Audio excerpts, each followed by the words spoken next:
நம்ம ஊர்லேயும் வீடுகளில் பூச்சிகள் வளர்க்குறது உண்டு.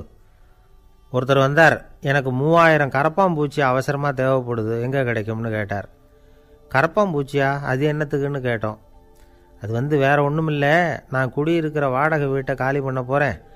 வீட்டு சொந்தக்காரர் என்ன சொல்கிறாருன்னா, இந்த வீட்டுக்கு நான் குடி வந்தப்போ எப்படி இருந்ததோ அதே நிலைமையில் விட்டுட்டு போகணும்னு வீட்டுக்காரர் சொல்லியிருக்கிறார், அதனால தான் கேட்டேன் அப்படின்னார். ஒரு தந்தை தன்னோட பிள்ளைய ரொம்ப தைரியசாலியாக வளர்க்கணும்னு ஆசைப்பட்டார்.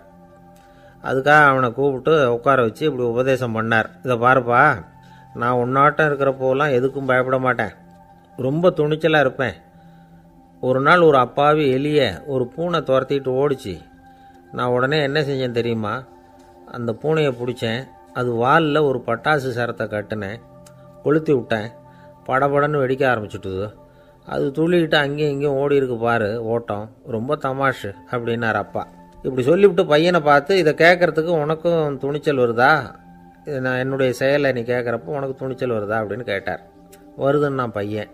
எப்படின்னா அப்படிங்கிற விவரத்தையும் சொன்னான் அவன். அதாவது எலியை விரட்டினத்துக்காக பூனை வாலில் பட்டாசு கொளுத்துனீங்க நீங்கள், பூனையை விரட்டினத்துக்காக உங்கள் கழுத்தில் பட்டாசு சரத்தை மாட்டினா என்னென்னு தோணுது எனக்கு அப்படின்னு நான் பையன். பையனோட துணிச்சல் அப்பாவே நடுங்க வச்சுட்டுது. அது சரி, ஒரு அப்பா பிள்ளைக்கு இப்படியா உபதேசம் பண்ணுறது?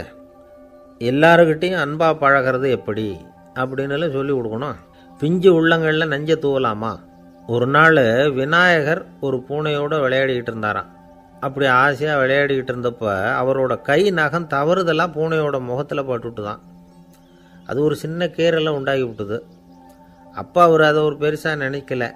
கொஞ்ச நேரத்துக்கு அப்புறம் விநாயகர் வீட்டுக்கு வந்தார். அவங்க அம்மா பார்வதி தேவியை பார்த்தார். பார்வதி தேவி கன்னத்தில் விரலால் கீறினது மாதிரி ஒரு அடையாளம் இருந்தது. விநாயகருக்கு அதிர்ச்சி, ஆச்சரியம். நம்ம அம்மா இந்த உலகத்துக்கே தாயார், அப்பேற்பட்ட அவங்க முகத்திலேயே கீறலை உண்டாக்கக்கூடியவங்க யாராக இருக்க முடியும் அப்படின்னு யோசனை பண்ணார். தாயே, உன்னுடைய கன்னத்தில் இந்த வடு எப்படிம்மா ஏற்பட்டதுன்னு கேட்டார். குழந்தாய், இது நீ செஞ்ச காரியம்தான்ப்பா, உன்னுடைய கை நகம் கீறினதுனால ஏற்பட்ட வடு தான் இது அப்படின்னாங்க அவங்க. விநாயகர் திடுக்கிட்டு போட்டார். எப்படிம்மா அது? நான் எந்த காலத்துலேயும் ஒன்று அப்படி கீறினதாக எனக்கு நினைவு இல்லையே அப்படின்னார். இன்னைக்கு காலையில் ஒரு பூனையை கீறினதை நீ மறந்துட்டியா அப்படின்னாங்க அந்த அம்மா. விநாயகர் திகைச்சு போய் நின்னார். பார்வதி தேவி சொன்னாங்க, இதை பார்ப்பா, இந்த உலகத்தில் இருக்கக்கூடிய எல்லா உயிர்கள்லேயும் நான் இருக்கிறேன், நான் தான் இந்த உலகமாக ஆகியிருக்கிறேன். ஆகையினால நீ யாரை துன்புறுத்தினாலும் அது உண்மையிலேயே என்ன துன்புறுத்தினதாக தான் வந்து முடியும் அப்படின்னாங்க.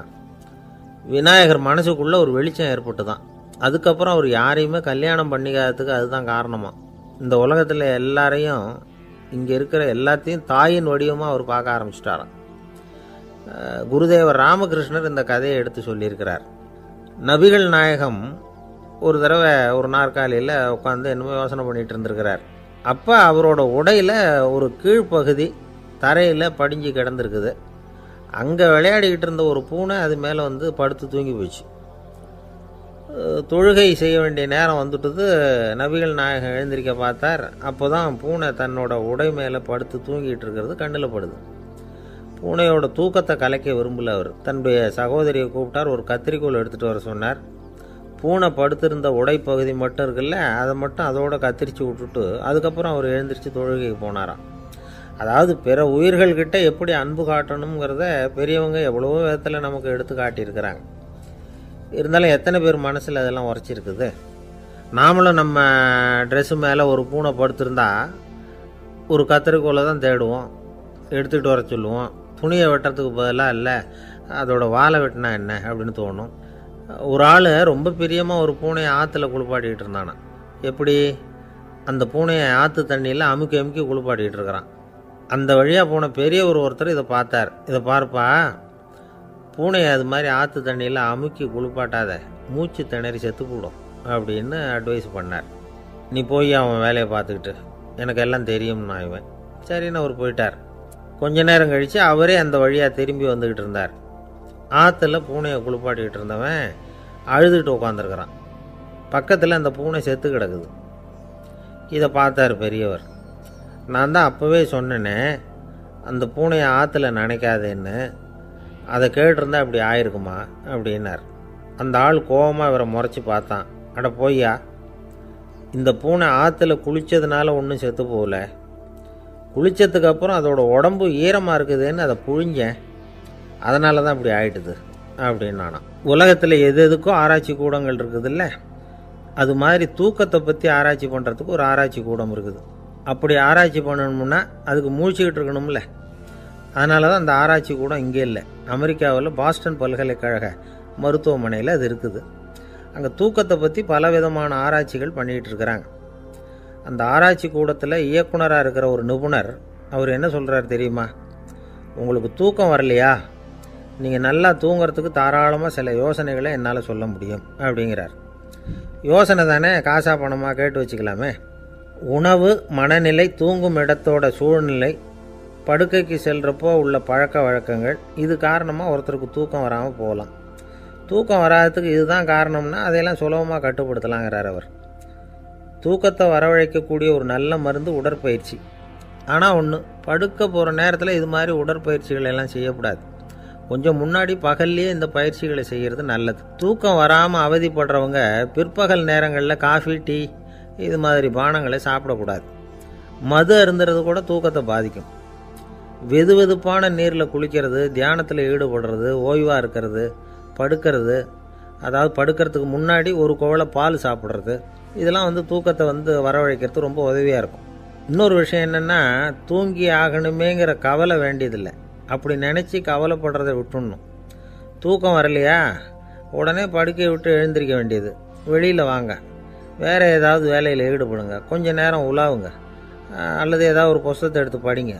களைப்பு ஏற்பட்டால் மறுபடியும் படுக்கைக்கு போங்க, தூக்கம் தானே வந்துடும்.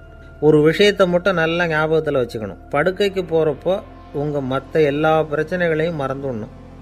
அது எப்படி சார் முடியும், அந்த நேரம் தானே எல்லா பிரச்சனையும் வரிசையாக ஞாபகத்துக்கு வருது அப்படின்னு நாம் நினைக்கலாம். ஆனால் பழக்கத்தில் அதை நாம் மாற்றிக்க முடியும்.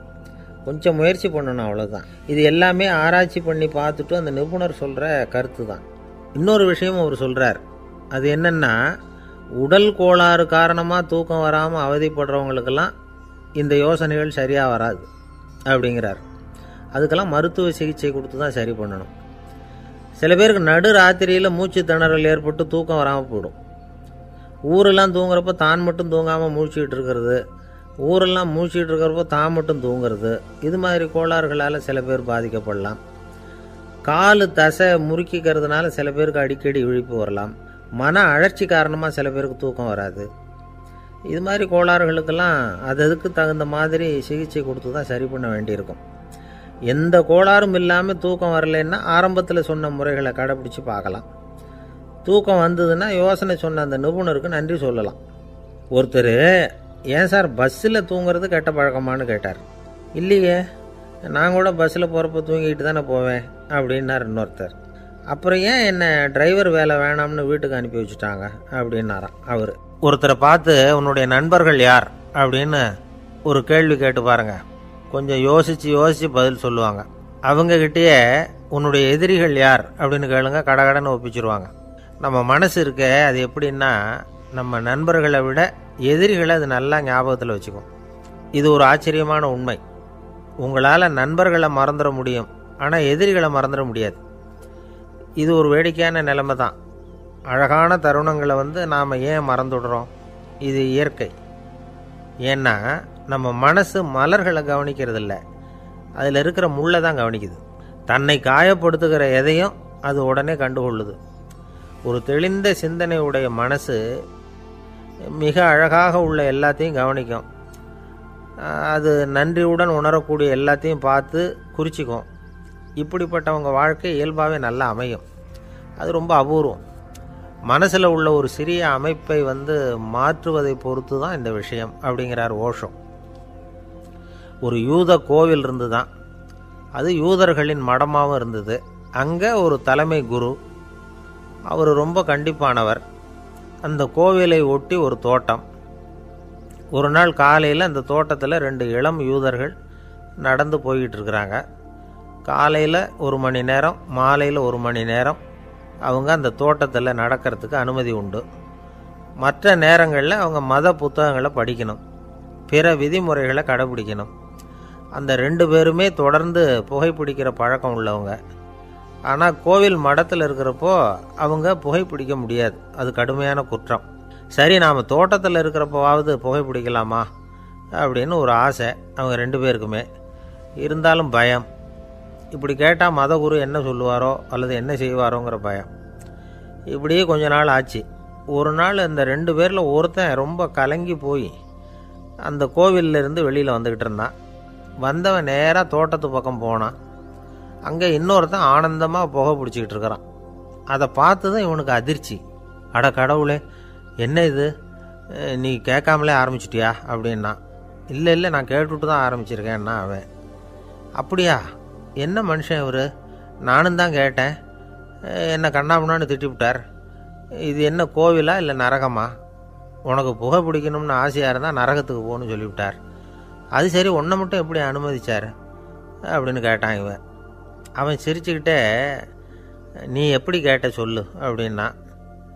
நாம் இந்த தோட்டத்துக்கு வர அனுமதிக்கப்பட்டிருக்கிறதே ஜபத்துக்காகத்தானே, அதனால் நான் ஜபம் சொல்லும் பொழுது புகை பிடிக்கலாமா அப்படின்னு கேட்டேன். அதுக்கு தான் அவர் சத்தம் போட்டு என்னை அடிக்கவே வந்துட்டார் அப்படின்னா இவன். நீ ஒரு மாதிரியாக கேட்டிருக்க, நான் வேறு மாதிரியாக கேட்டிருக்கிறேன். ஜபம் சொல்லும்போது புகை பிடிக்கலாமான்னு நீ கேட்டிருக்க. ஐயா, புகை பிடிக்கும் பொழுது ஜபிக்கலாமா அப்படின்னு நான் கேட்டேன். அதில் தப்பு ஒன்றும் இல்லை அப்படின்னு பதில் சொல்லிட்டார் அப்படின்னா. ஒரு சிறிய மாற்றம்தான் அது மிகப்பெரிய மாறுதலை ஏற்படுத்தி விட்டது. மனசு நல்ல விதமாக சிந்திக்க ஆரம்பிச்சுட்டுதுன்னா மகிழ்ச்சிக்கு பஞ்சம் இல்லை. ஒரு கஞ்சன் ஆற்றுல விழுந்துட்டான்.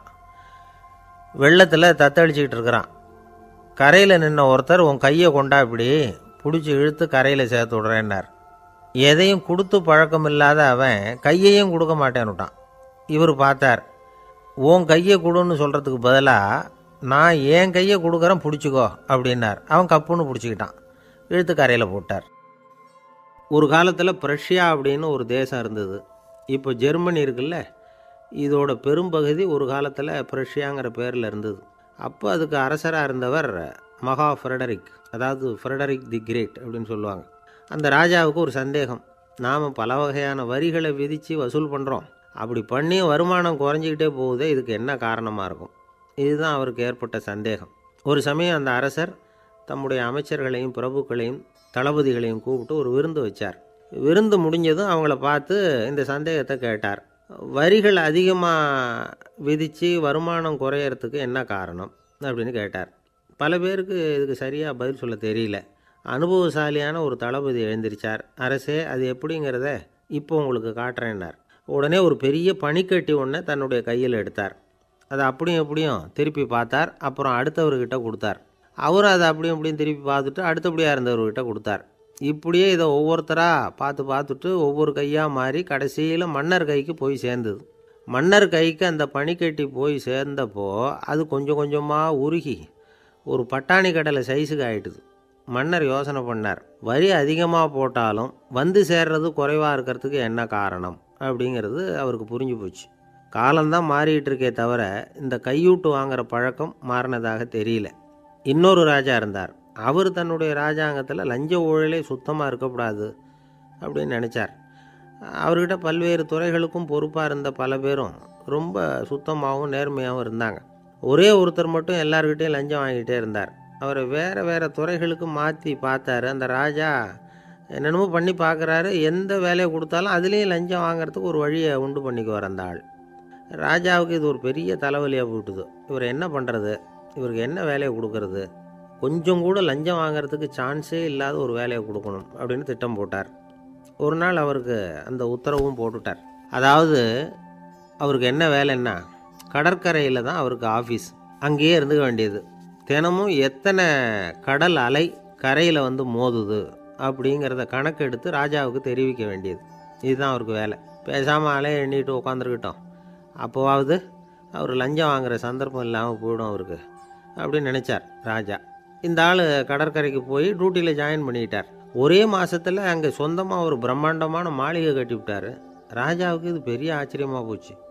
அலையை என்ற வேலையில் அந்த ஆள் எப்படி பணம் சம்பாதிச்சார் அப்படின்னு விசாரித்து பார்த்தார் அக்கம் பக்கத்தில். அந்த ஆள் என்ன பண்ணியிருக்கிறாருன்னா, கடற்கரையில் போய் பொறுப்பை ஏற்றுக்கிட்ட உடனே அங்கே இருந்த மீனவர்கள்கிட்ட எல்லாம் இந்த கரையில் வந்து ஒரு நாளில் வந்து மோதுகிற அலைகள் எத்தனை அப்படின்னு கேட்டிருக்காரு. அது எப்படிங்க தெரியும்னு இருக்காங்க அவங்க. தினமும் அந்த எண்ணிக்கை தெரியணும். நம்ம ராஜாவுக்கு தினமும் அறிக்கை அனுப்பணும், டெய்லி ரிப்போர்ட்டு. தவறுனா நீங்கள் இந்த கடலில் போய் மீன் பிடிக்கிறதுக்கு ராஜாவோட அனுமதி கிடைக்காது அப்படின்ட்டுருக்காரு.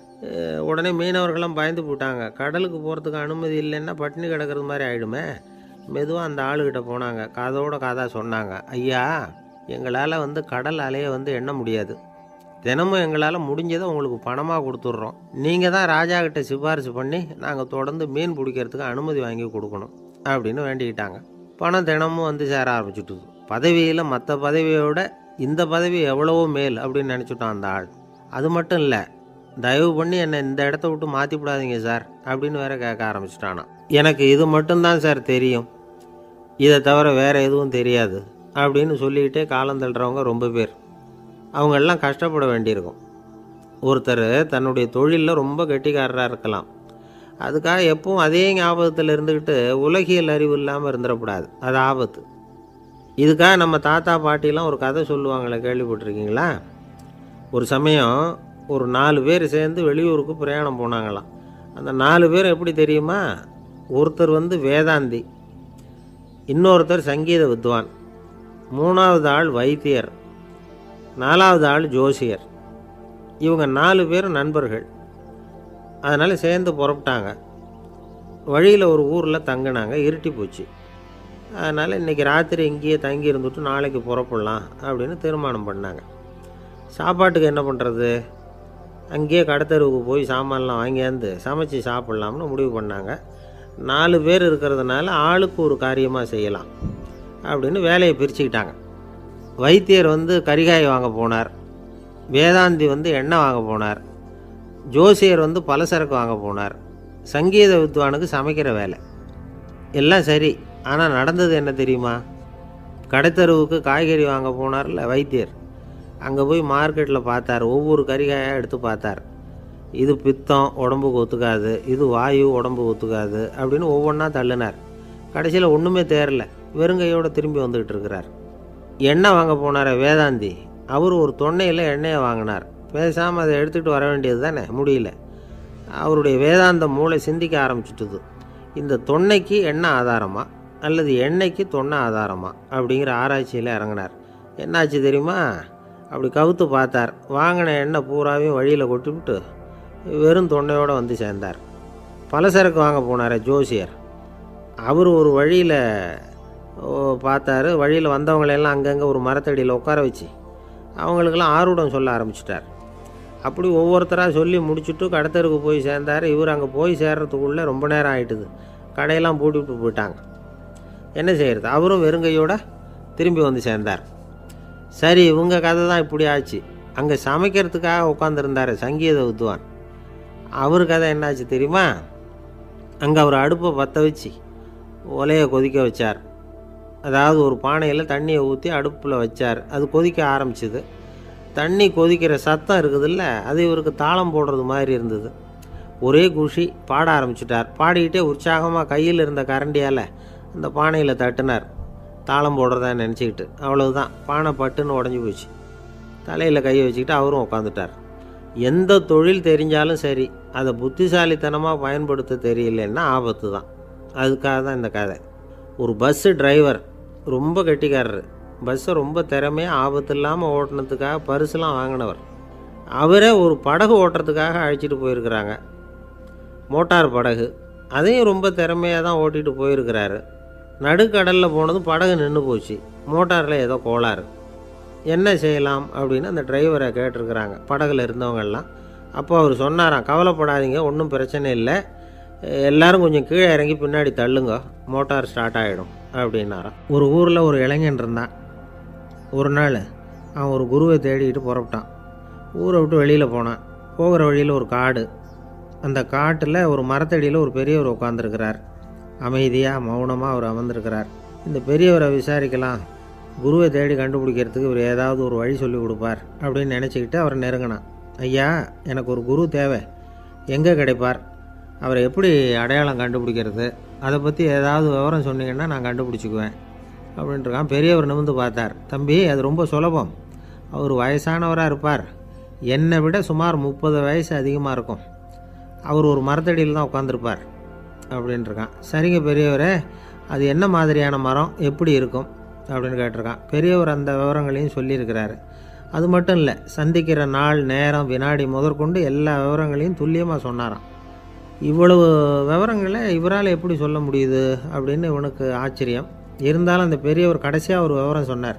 அது என்ன தெரியுமா, எப்படியும் நீ அவரை சந்திக்கிறதுக்கு ஒரு 30 வருஷம் ஆகும் அப்படின்னு சொல்லிவிட்டாராம். ரொம்ப நன்றிங்க பெரியவரே அப்படின்னு சொல்லிவிட்டு அந்த இளைஞன் புறப்பட்டுருக்கான். இப்போ அவனுக்கு குரு பற்றின விவரம் எல்லாம் கிடச்சிட்டுது, சந்திக்கிற நேரமும் தெரிஞ்சுட்டுது.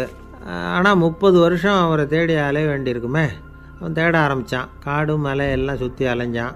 பல வருஷங்கள் தேடினான், அழுத்து போயிட்டான். கடைசியில் அவனுக்கும் வயசாகிட்டுது. கடைசியில் தன்னுடைய சொந்த ஊருக்கே திரும்பி போய்கிட்டு இருந்தான். அங்கே ஒரு மரத்தடியில் அவன் தேடிக்கிட்டு இருந்த குருநாதர் கிடைச்சார். யார் அவருன்னா, 30 வருஷத்துக்கு முன்னாடி வழி சொல்லி கொடுத்தாருல அதே பெரியவர். அவருக்கு இப்போ 30 வயசு அதிகமாக இருந்தது. அதே மரம். அன்னைக்கு பெரியவர் சொன்ன அடையாளம் இப்போ பொருத்தமாக இருந்தது. இப்போ அந்த பெரியவர் சொன்னார், சரியாக வந்து சேர்ந்துட்டேன், வா, உனக்காக தான் நான் இவ்வளவு காலமும் காத்துக்கிட்டு இருந்தேன் அப்படின்னாரான். என்ன சொல்கிறீங்கன்றிருக்கான். 30 வருஷத்துக்கு முன்னாடி என்கிட்ட வந்தியே, அப்போவே என் காலம் வந்து முடிஞ்சு போயிருந்தது. அப்போவே என்ன உனக்கு அடையாளம் தெரியல, அதனால் இவ்வளவு காலம் உனக்காக காத்துட்ருக்கும்படி ஆகிட்டுது அப்படின்னாரான். ஐயா, அப்போவே நீங்கள் சொல்லியிருக்கலாமே, இதுதான் 30 வருஷம் கழித்து நீ சந்திக்க போகிற இடம், நான் தான் உன்னுடைய குரு அப்படின்னு சொல்லியிருக்கலாமே அப்படின்ட்டுருக்கான். அந்த பெரியவர் சிரிச்சுக்கிட்டே இதுக்கு பதில் சொன்னாராம். நான் எவ்வளவோ விவரமாக தான் சொன்னேன், நீ சரியாக புரிஞ்சிக்கல. காரணம், அப்போது நீ போதுமான அளவுக்கு பக்குவம் பெற்றிருக்கவில்லை. அதனால் புரியும் சக்தி இல்லாமல் போயிட்டுது. அப்போது 30 ஆண்டு காலம் நீ அலைஞ்சி தெரிஞ்சிருக்கிற, அது காரணமாக இப்போ உனக்கு அந்த பக்குவம் வந்துட்டுது. அதனால தான் அடையாளம் காண முடிஞ்சது, நானே உன்னுடைய குரு அப்படின்னாராம். இதிலேருந்து என்ன தெரியுதுன்னா, ஆன்மீகத்தில் மாணவனாக சேர்றதுக்கு கூட ஒரு பக்குவத்தன்மை தேவைப்படுது. ஒரு பெரிய ஞானி, அவர்கிட்ட சீடனாக இருக்க ஒருத்தன் வந்தான், எதிரில் நின்னான். ஞானி அவனை வெகு நேரம் உற்று பார்த்தார். அப்புறம் சொன்னார், சீடனாக இருக்கிறது ரொம்ப சிரமம்னார். நான் தயாராக இருக்கிறேன்னா. அது இன்னமும் சிரமமாச்சே, இங்கே வந்து குருவாக இருக்கிறது மட்டுமே சுலபம் அப்படின்னாராம். அப்படின்னா நான் குருவாகவே ஆகிடுறேன் அப்படின்னானா. இது போலவே இந்த காலத்தில் கதை ஒன்று உண்டு. ஒரு பள்ளிக்கூடத்தில் வகுப்பு ஆசிரியர் மாணவனை திட்டிக்கிட்டு இருந்தார். டேய், நீ 100க்கு 10 மார்க்கு தான் வாங்கிக்கிட்டு இருக்க, இவ்வளவு மோசமாக நீ படித்தா கடைசியில் மாடு மேய்க்கிறது கூட லாய்க்கு இல்லாதவனா ஆகிடுவேன், அதுக்கப்புறம் என்ன செய்ய போகிறேன் அப்படின்னாராம். பையன் தலையை சொரிஞ்சிக்கிட்டே சொன்னானா, சார் அப்படின்னா ஒன்று செய்கிறேன் அப்படின்னானா. இவர் கேட்டிருக்கார், என்ன செய்ய போகிறேன்னு. வேறு என்ன சார், உங்களை மாதிரி ஒரு ஆசிரியர் ஆகிடுறேன் அப்படின்னானா. இமயமலை அடிவாரத்தில் ஒரு மடம். அங்கே ஒரு சன்னியாசி இருந்தார். அவர்கிட்ட ஒருத்தர் வந்தார். சுவாமி, ஆசையை உதற நினைக்கிறேன், முடியல, ஒட்டிக்கிட்டே வருது அப்படின்னாராம். இப்படி உட்கார, ஒரு கதை சொல்கிறேன் அப்படின்னு சொல்லி அவர் சொல்ல ஆரம்பித்தாராம். அவர் சொன்ன கதை என்னென்னா, ஒரு ஊரில் ஒரு ஆள் இருந்தான். அவன் பேர் குப்புசாமி. அவங்ககிட்ட எப்பவும் ஒரு பழைய தொப்பி இருக்கும், விடவே மாட்டான். அதனால் அவனை எல்லோரும் தொப்பி சாமி அப்படின்னு தான் கூப்பிடுறது வழக்கம். ஒரு புது தொப்பி வாங்கிக்கப்படாதாப்பா அப்படின்னு நண்பர்கள்லாம் சொல்லி பார்த்தாங்க. பணத்துக்கு எங்கே போவேன் அப்படின்னு விட்டானான். பணம் வச்சுருக்கான், செலவு பண்ண மனசு வரல, மகா கஞ்சன். பழைய பாட்டில்கள்லாம் வாங்கி விற்றுக்கிட்டு இருந்தான். அப்படி ஒரு தடவை பழைய கண்ணாடி சாமான்களை ஏலத்தில் எடுத்தப்போ அதில் ஒரு அருமையான சென்ட்டு பாட்டில் கிடச்சிது. உடனே ஒரு ஐடியா பண்ணான். அந்த சென்ட்டை வந்து சின்ன சின்ன பாட்டில்களில் அடைச்சி ஜன்னல் ஓரமாக அடுக்கி வச்சுட்டான். அதை விற்றா நிறைய பணம் கிடைக்குமே. அதனால் இதுக்கு இடையில் ஒரு நாள் அவன் வந்து அப்படியே உட்காந்துருந்தான். அந்த நேரம் நண்பன் வந்தான். ஏண்டா, உன் பழைய தொப்பியை மாற்றப்படாதா, ஊரில் எல்லோரும் கேலி பேசுகிறாங்களே ஒன்று தொப்பி சாமின்னு அப்படின்னு சொல்லி கேட்டிருக்கான். இந்த சென்ட்டு பாட்டில் விற்றதும் பணம் வரும், அதுக்கப்புறம் பார்க்கலாம் அப்படின்னு நானா. இவன் சரி வா, நீச்சல் குளத்துக்கு போயிட்டு வருவோம் அப்படின்னு கூப்பிட்ருக்கான் நண்பன். 2 பேரும் போனாங்க. அதே நேரம் அந்த ஊர் நீதிபதியும் அங்கே குளிக்க வந்தாராம். அவர்கிட்ட இருந்தது விலை வசந்த ஒரு புது தொப்பி. அதை அங்கே இருந்த ஸ்டாண்டில் மாட்டிவிட்டு குளிக்க போனார். இதுக்கிடையில் குப்புசாமி குளிச்சுட்டு வந்தான். அவனுடைய பழைய தொப்பியை காணலை. அந்த புது தொப்பியை பார்த்தா இது நண்பனுடைய வேலை தான் அப்படிங்கிறதாக புரிஞ்சுக்கிட்டு அதை எடுத்து மாட்டிகிட்டு வந்துட்டான். நீதிபதி குளிச்சுட்டு வந்து பார்க்குறாரு, தொப்பியை காணும். போலீஸில் புகார் கொடுத்தார். அவங்க வந்து தேடினாங்க. ஒரு மூலையில் பழைய தொப்பி கிடச்சிது. அடடா, இது நம்ம குப்புசாமியோட தொப்பி இல்லையா அப்படின்னு நானா ஒருத்தன். உடனே அவன் வீட்டுக்கு தேடிட்டு போயிருக்காங்க. அங்கே போய் பார்த்தா புது தொப்பி அங்கே இருக்குது. உடனே அவனுக்கு 1000 ரூபாய் அபராதம் போட்டாங்களாம். அவன் பணத்தை கட்டிவிட்டு ரொம்ப எரிச்சலோடு வீட்டுக்கு வந்தான். பழைய தொப்பி கண்ணில் பட்டது. மறுபடியும் உன்னால தானே எனக்கு 1000 ரூபா நஷ்டம் அப்படின்னு சொல்லி அதை எடுத்துக்கிட்டு அப்படி போயிருக்கான். அந்த ஊர் குளத்தில் வீசி எரிஞ்சிட்டு வந்துட்டான். அது மீன் பிடிக்கிற ஒருத்தன் கையில் சிக்கிச்சு. அவன் வர்ற வழியில் அதை எடுத்து வேகமாக வீசி எறிஞ்சான். அது நேராக குப்புசாமி வீட்டு ஜன்னல் வழியாக உள்ளே வந்து இந்த சென்ட்டு பாட்டில்கள் மேலே விழுந்து எல்லாம் உடஞ்சி நொறுங்கி போச்சு. குப்புசாமி பார்த்தான். தோட்டத்தில் ஆழமாக ஒரு குழியை வெட்டினான். அந்த தொப்பியை போட்டான், மூடிவிட்டான். இதை அடுத்த வீட்டுக்காரன் பார்த்தான். ஏதோ புதையல் தான் வச்சுருக்கான் போல இருக்குன்னு நினச்சான். போலீஸில் போய் புகார் கொடுத்துட்டான். மறுபடியும் போலீஸ் குழியை தோண்டினாங்க. பழைய தொப்பி மறுபடியும் வெளியில் வந்தது. எல்லோரும் சிரிக்கிறாங்க. அன்னைக்கு ராத்திரியே அந்த தொப்பியை எடுத்துக்கிட்டு நேராக புறப்பட்டான். ஒரு கல்லில் அதை சேர்த்து கட்டி குடிநீர் தொட்டி இருக்கும்ல, அதில் போட்டுட்டு வந்துட்டான். இனிமேல் என்ன பண்ணும் பார்ப்போன்னு. ஒரு நாள் திடீர்னு குழாயெல்லாம் அடைப்பட்டு போச்சு. மாநகராட்சி அலுவலர்கள் வந்து என்னன்னு பார்த்தா அந்த பழைய தொப்பி குழாயை அடைச்சிக்கிட்டு இருக்குது. இது குப்புசாமியோட தொப்பிங்கிறது தான் எல்லாருக்கும் தெரியுமே. உடனே குடிநீரை வந்து பாழாக்கணத்துக்காக குப்புசாமிக்கு கோர்ட்டு 2500 ரூபா அபராதம் போட்டுவிட்டுது. அதையும் கட்டிவிட்டு வெளில வந்தான். கடைசியாக முடிவு பண்ணான். ஒரு நெருப்பு குச்சியை கிழிச்சான். தொப்பியை கொளுத்தினான்.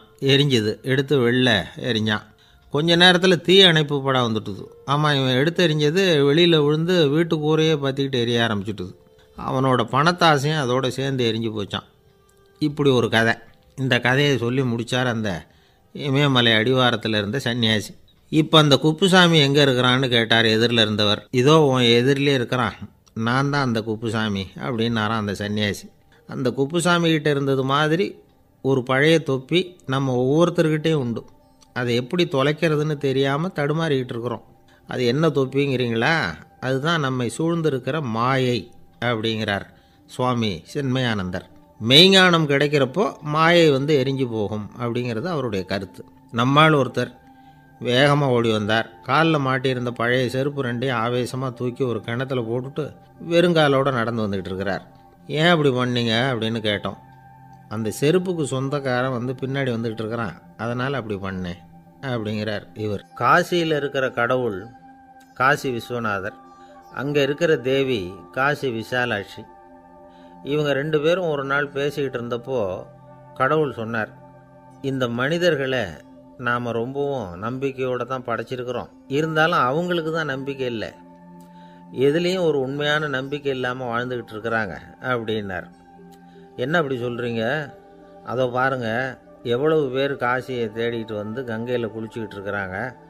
அவங்களெலாம் நம்பிக்கை இல்லைன்னா இவ்வளவு தூரம் தேடிட்டு வந்து இங்கே குளிப்பாங்களா அப்படின்னு நாங்கள் தேவி. சரி, அதை சோதித்து பார்க்கலாம் அப்படின்னு 2 பேரும் முடிவு பண்ணிக்கிட்டாங்க. உடனே ஒரு திட்டம் போட்டாங்க. அது எப்படின்னா, நாம் 2 பேருமே பக்தர்கள் மாதிரி உருவத்தை மாற்றிக்கிட்டு கங்கை கரைக்கு போக வேண்டியது. நான் வந்து கங்கையில் இறங்கி குளிக்கிறேன். கொஞ்ச நேரத்தில் சுழலில் மாட்டிக்கிட்டது மாதிரி நடிக்கிறேன். நீ உடனே கரையிலிருந்து சத்தம் போடும், என்னோடய வீட்டுக்காரரை யாராவது காப்பாற்றுங்களேன்னு சத்தம் போடும். அதோடு இன்னொன்று சொல்லு, யாராவது ஒரு புண்ணிய ஆத்மா அவர்கிட்ட போய் அவருடைய முடியை பிடிச்சி இழுக்கணும். அப்படி ஒரு சாபம் இருக்குது எங்களுக்கு. புண்ணிய ஆத்மா, அதாவது எந்த பாவமும் செய்யாத இல்லாத ஒருத்தர் தான் அவரை காப்பாற்ற முடியும். அப்படிப்பட்டவங்க யாராவது வெள்ளத்தில் குதித்து என்னுடைய கணவரை காப்பாற்றுங்கோ அப்படின்னு நீ சத்தம் போடு, கூச்சல் போடு, என்ன நடக்குதுன்னு பார்க்கலாம் அப்படின்னார் கடவுள். சரின்னு சொல்லி 2 பேருமா சாதாரண பக்தர்கள் மாதிரி கங்கை கரைக்கு வந்து சேர்ந்தாங்க. அவர் இறங்கி குளித்தார். திட்டம் போட்டது மாதிரியே சுழலில் மாட்டிக்கிட்டது மாதிரி கத்துனார்.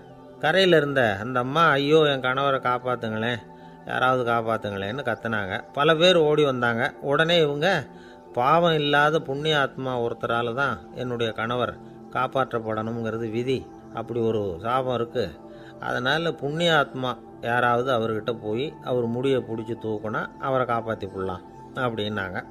இவங்க இப்படி சொன்னதும் எல்லாரும் திகைச்சு போய் நின்றுட்டாங்க. ஒவ்வொருத்தருக்கும் அவங்க செஞ்ச பாவம்லாம் ஒவ்வொன்றா ஞாபகத்துக்கு வர ஆரம்பிச்சுட்டுது.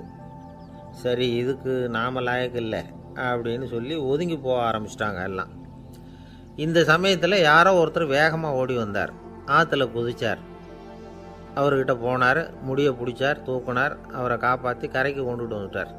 அப்படி காப்பாற்றின அந்த ஆளை இவங்க 2 பேரும் தனியாக கூப்பிட்டுக்கிட்டு ஒரு மண்டபத்துக்கு வந்துட்டாங்க. வந்து விசாரிக்கிறாங்க. நீ யாரப்பா அப்படின்னு கேட்குறாங்க. ஏதும் தெரியாத மாதிரி. நான் இந்த ஊர் அன்ன சத்திரத்தில் வேலை செய்கிற ஒரு சமையல்காரன் அப்படிங்கிறார். நீ வந்து கங்கையில் குளிக்கிறது உண்டான்னு கேட்டிருக்காங்க. நான் இந்த ஊர்லேயே தான் இருக்கிறேன், இருந்தாலும் தினமும் கங்கையில் குளிக்கிறது இல்லை, எப்போவாவது ஒரு நாள் அங்கே குளிப்பேன் அப்படின்னார். கங்கையில் மூழ்கி எழுந்திரிச்சா பாவம்லாம் தொலையும்னு சொல்கிறாங்க.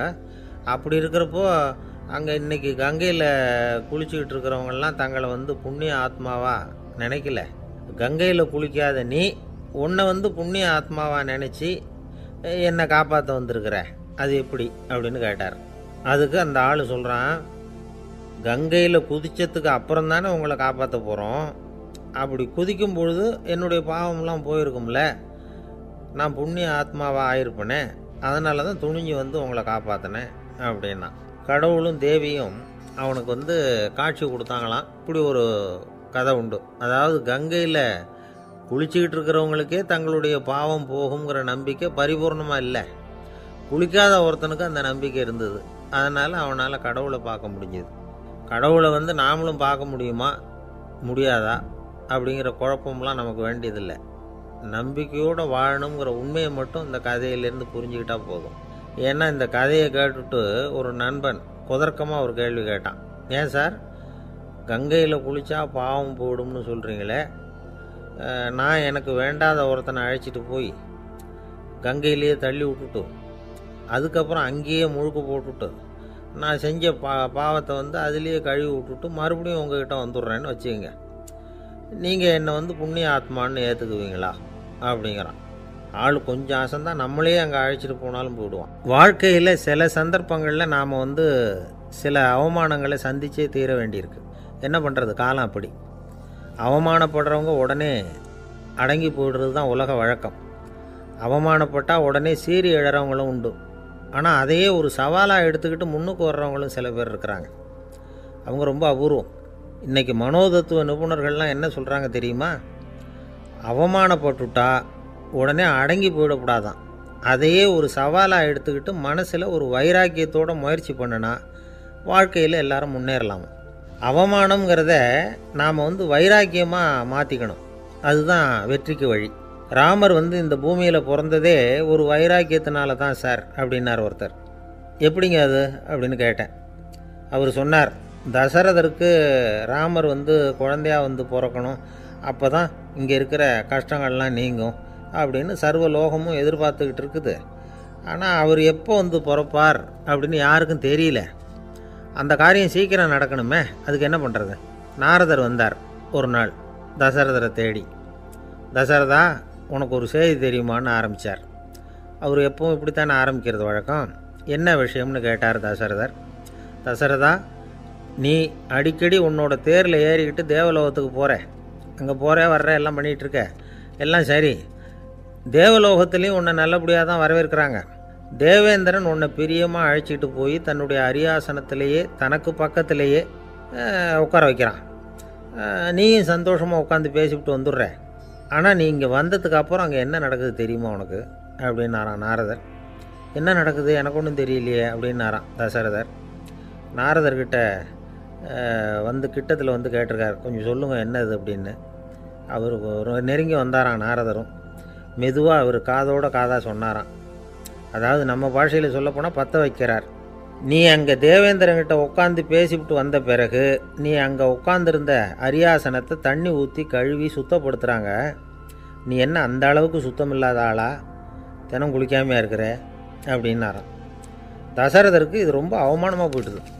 அப்படியே செய்கிறாங்க அப்படின்னாராம். ஆமாம், நீ வேணும்னா நான் சொல்கிறது உண்மையாக இல்லையா அப்படின்னு சோதனை பண்ணி பார்த்துக்கோ அப்படின்னாரான் நாரதர். உடனே தசரதர் இதுக்காகவே புறப்பட்டு தேவலோகம் போனார்.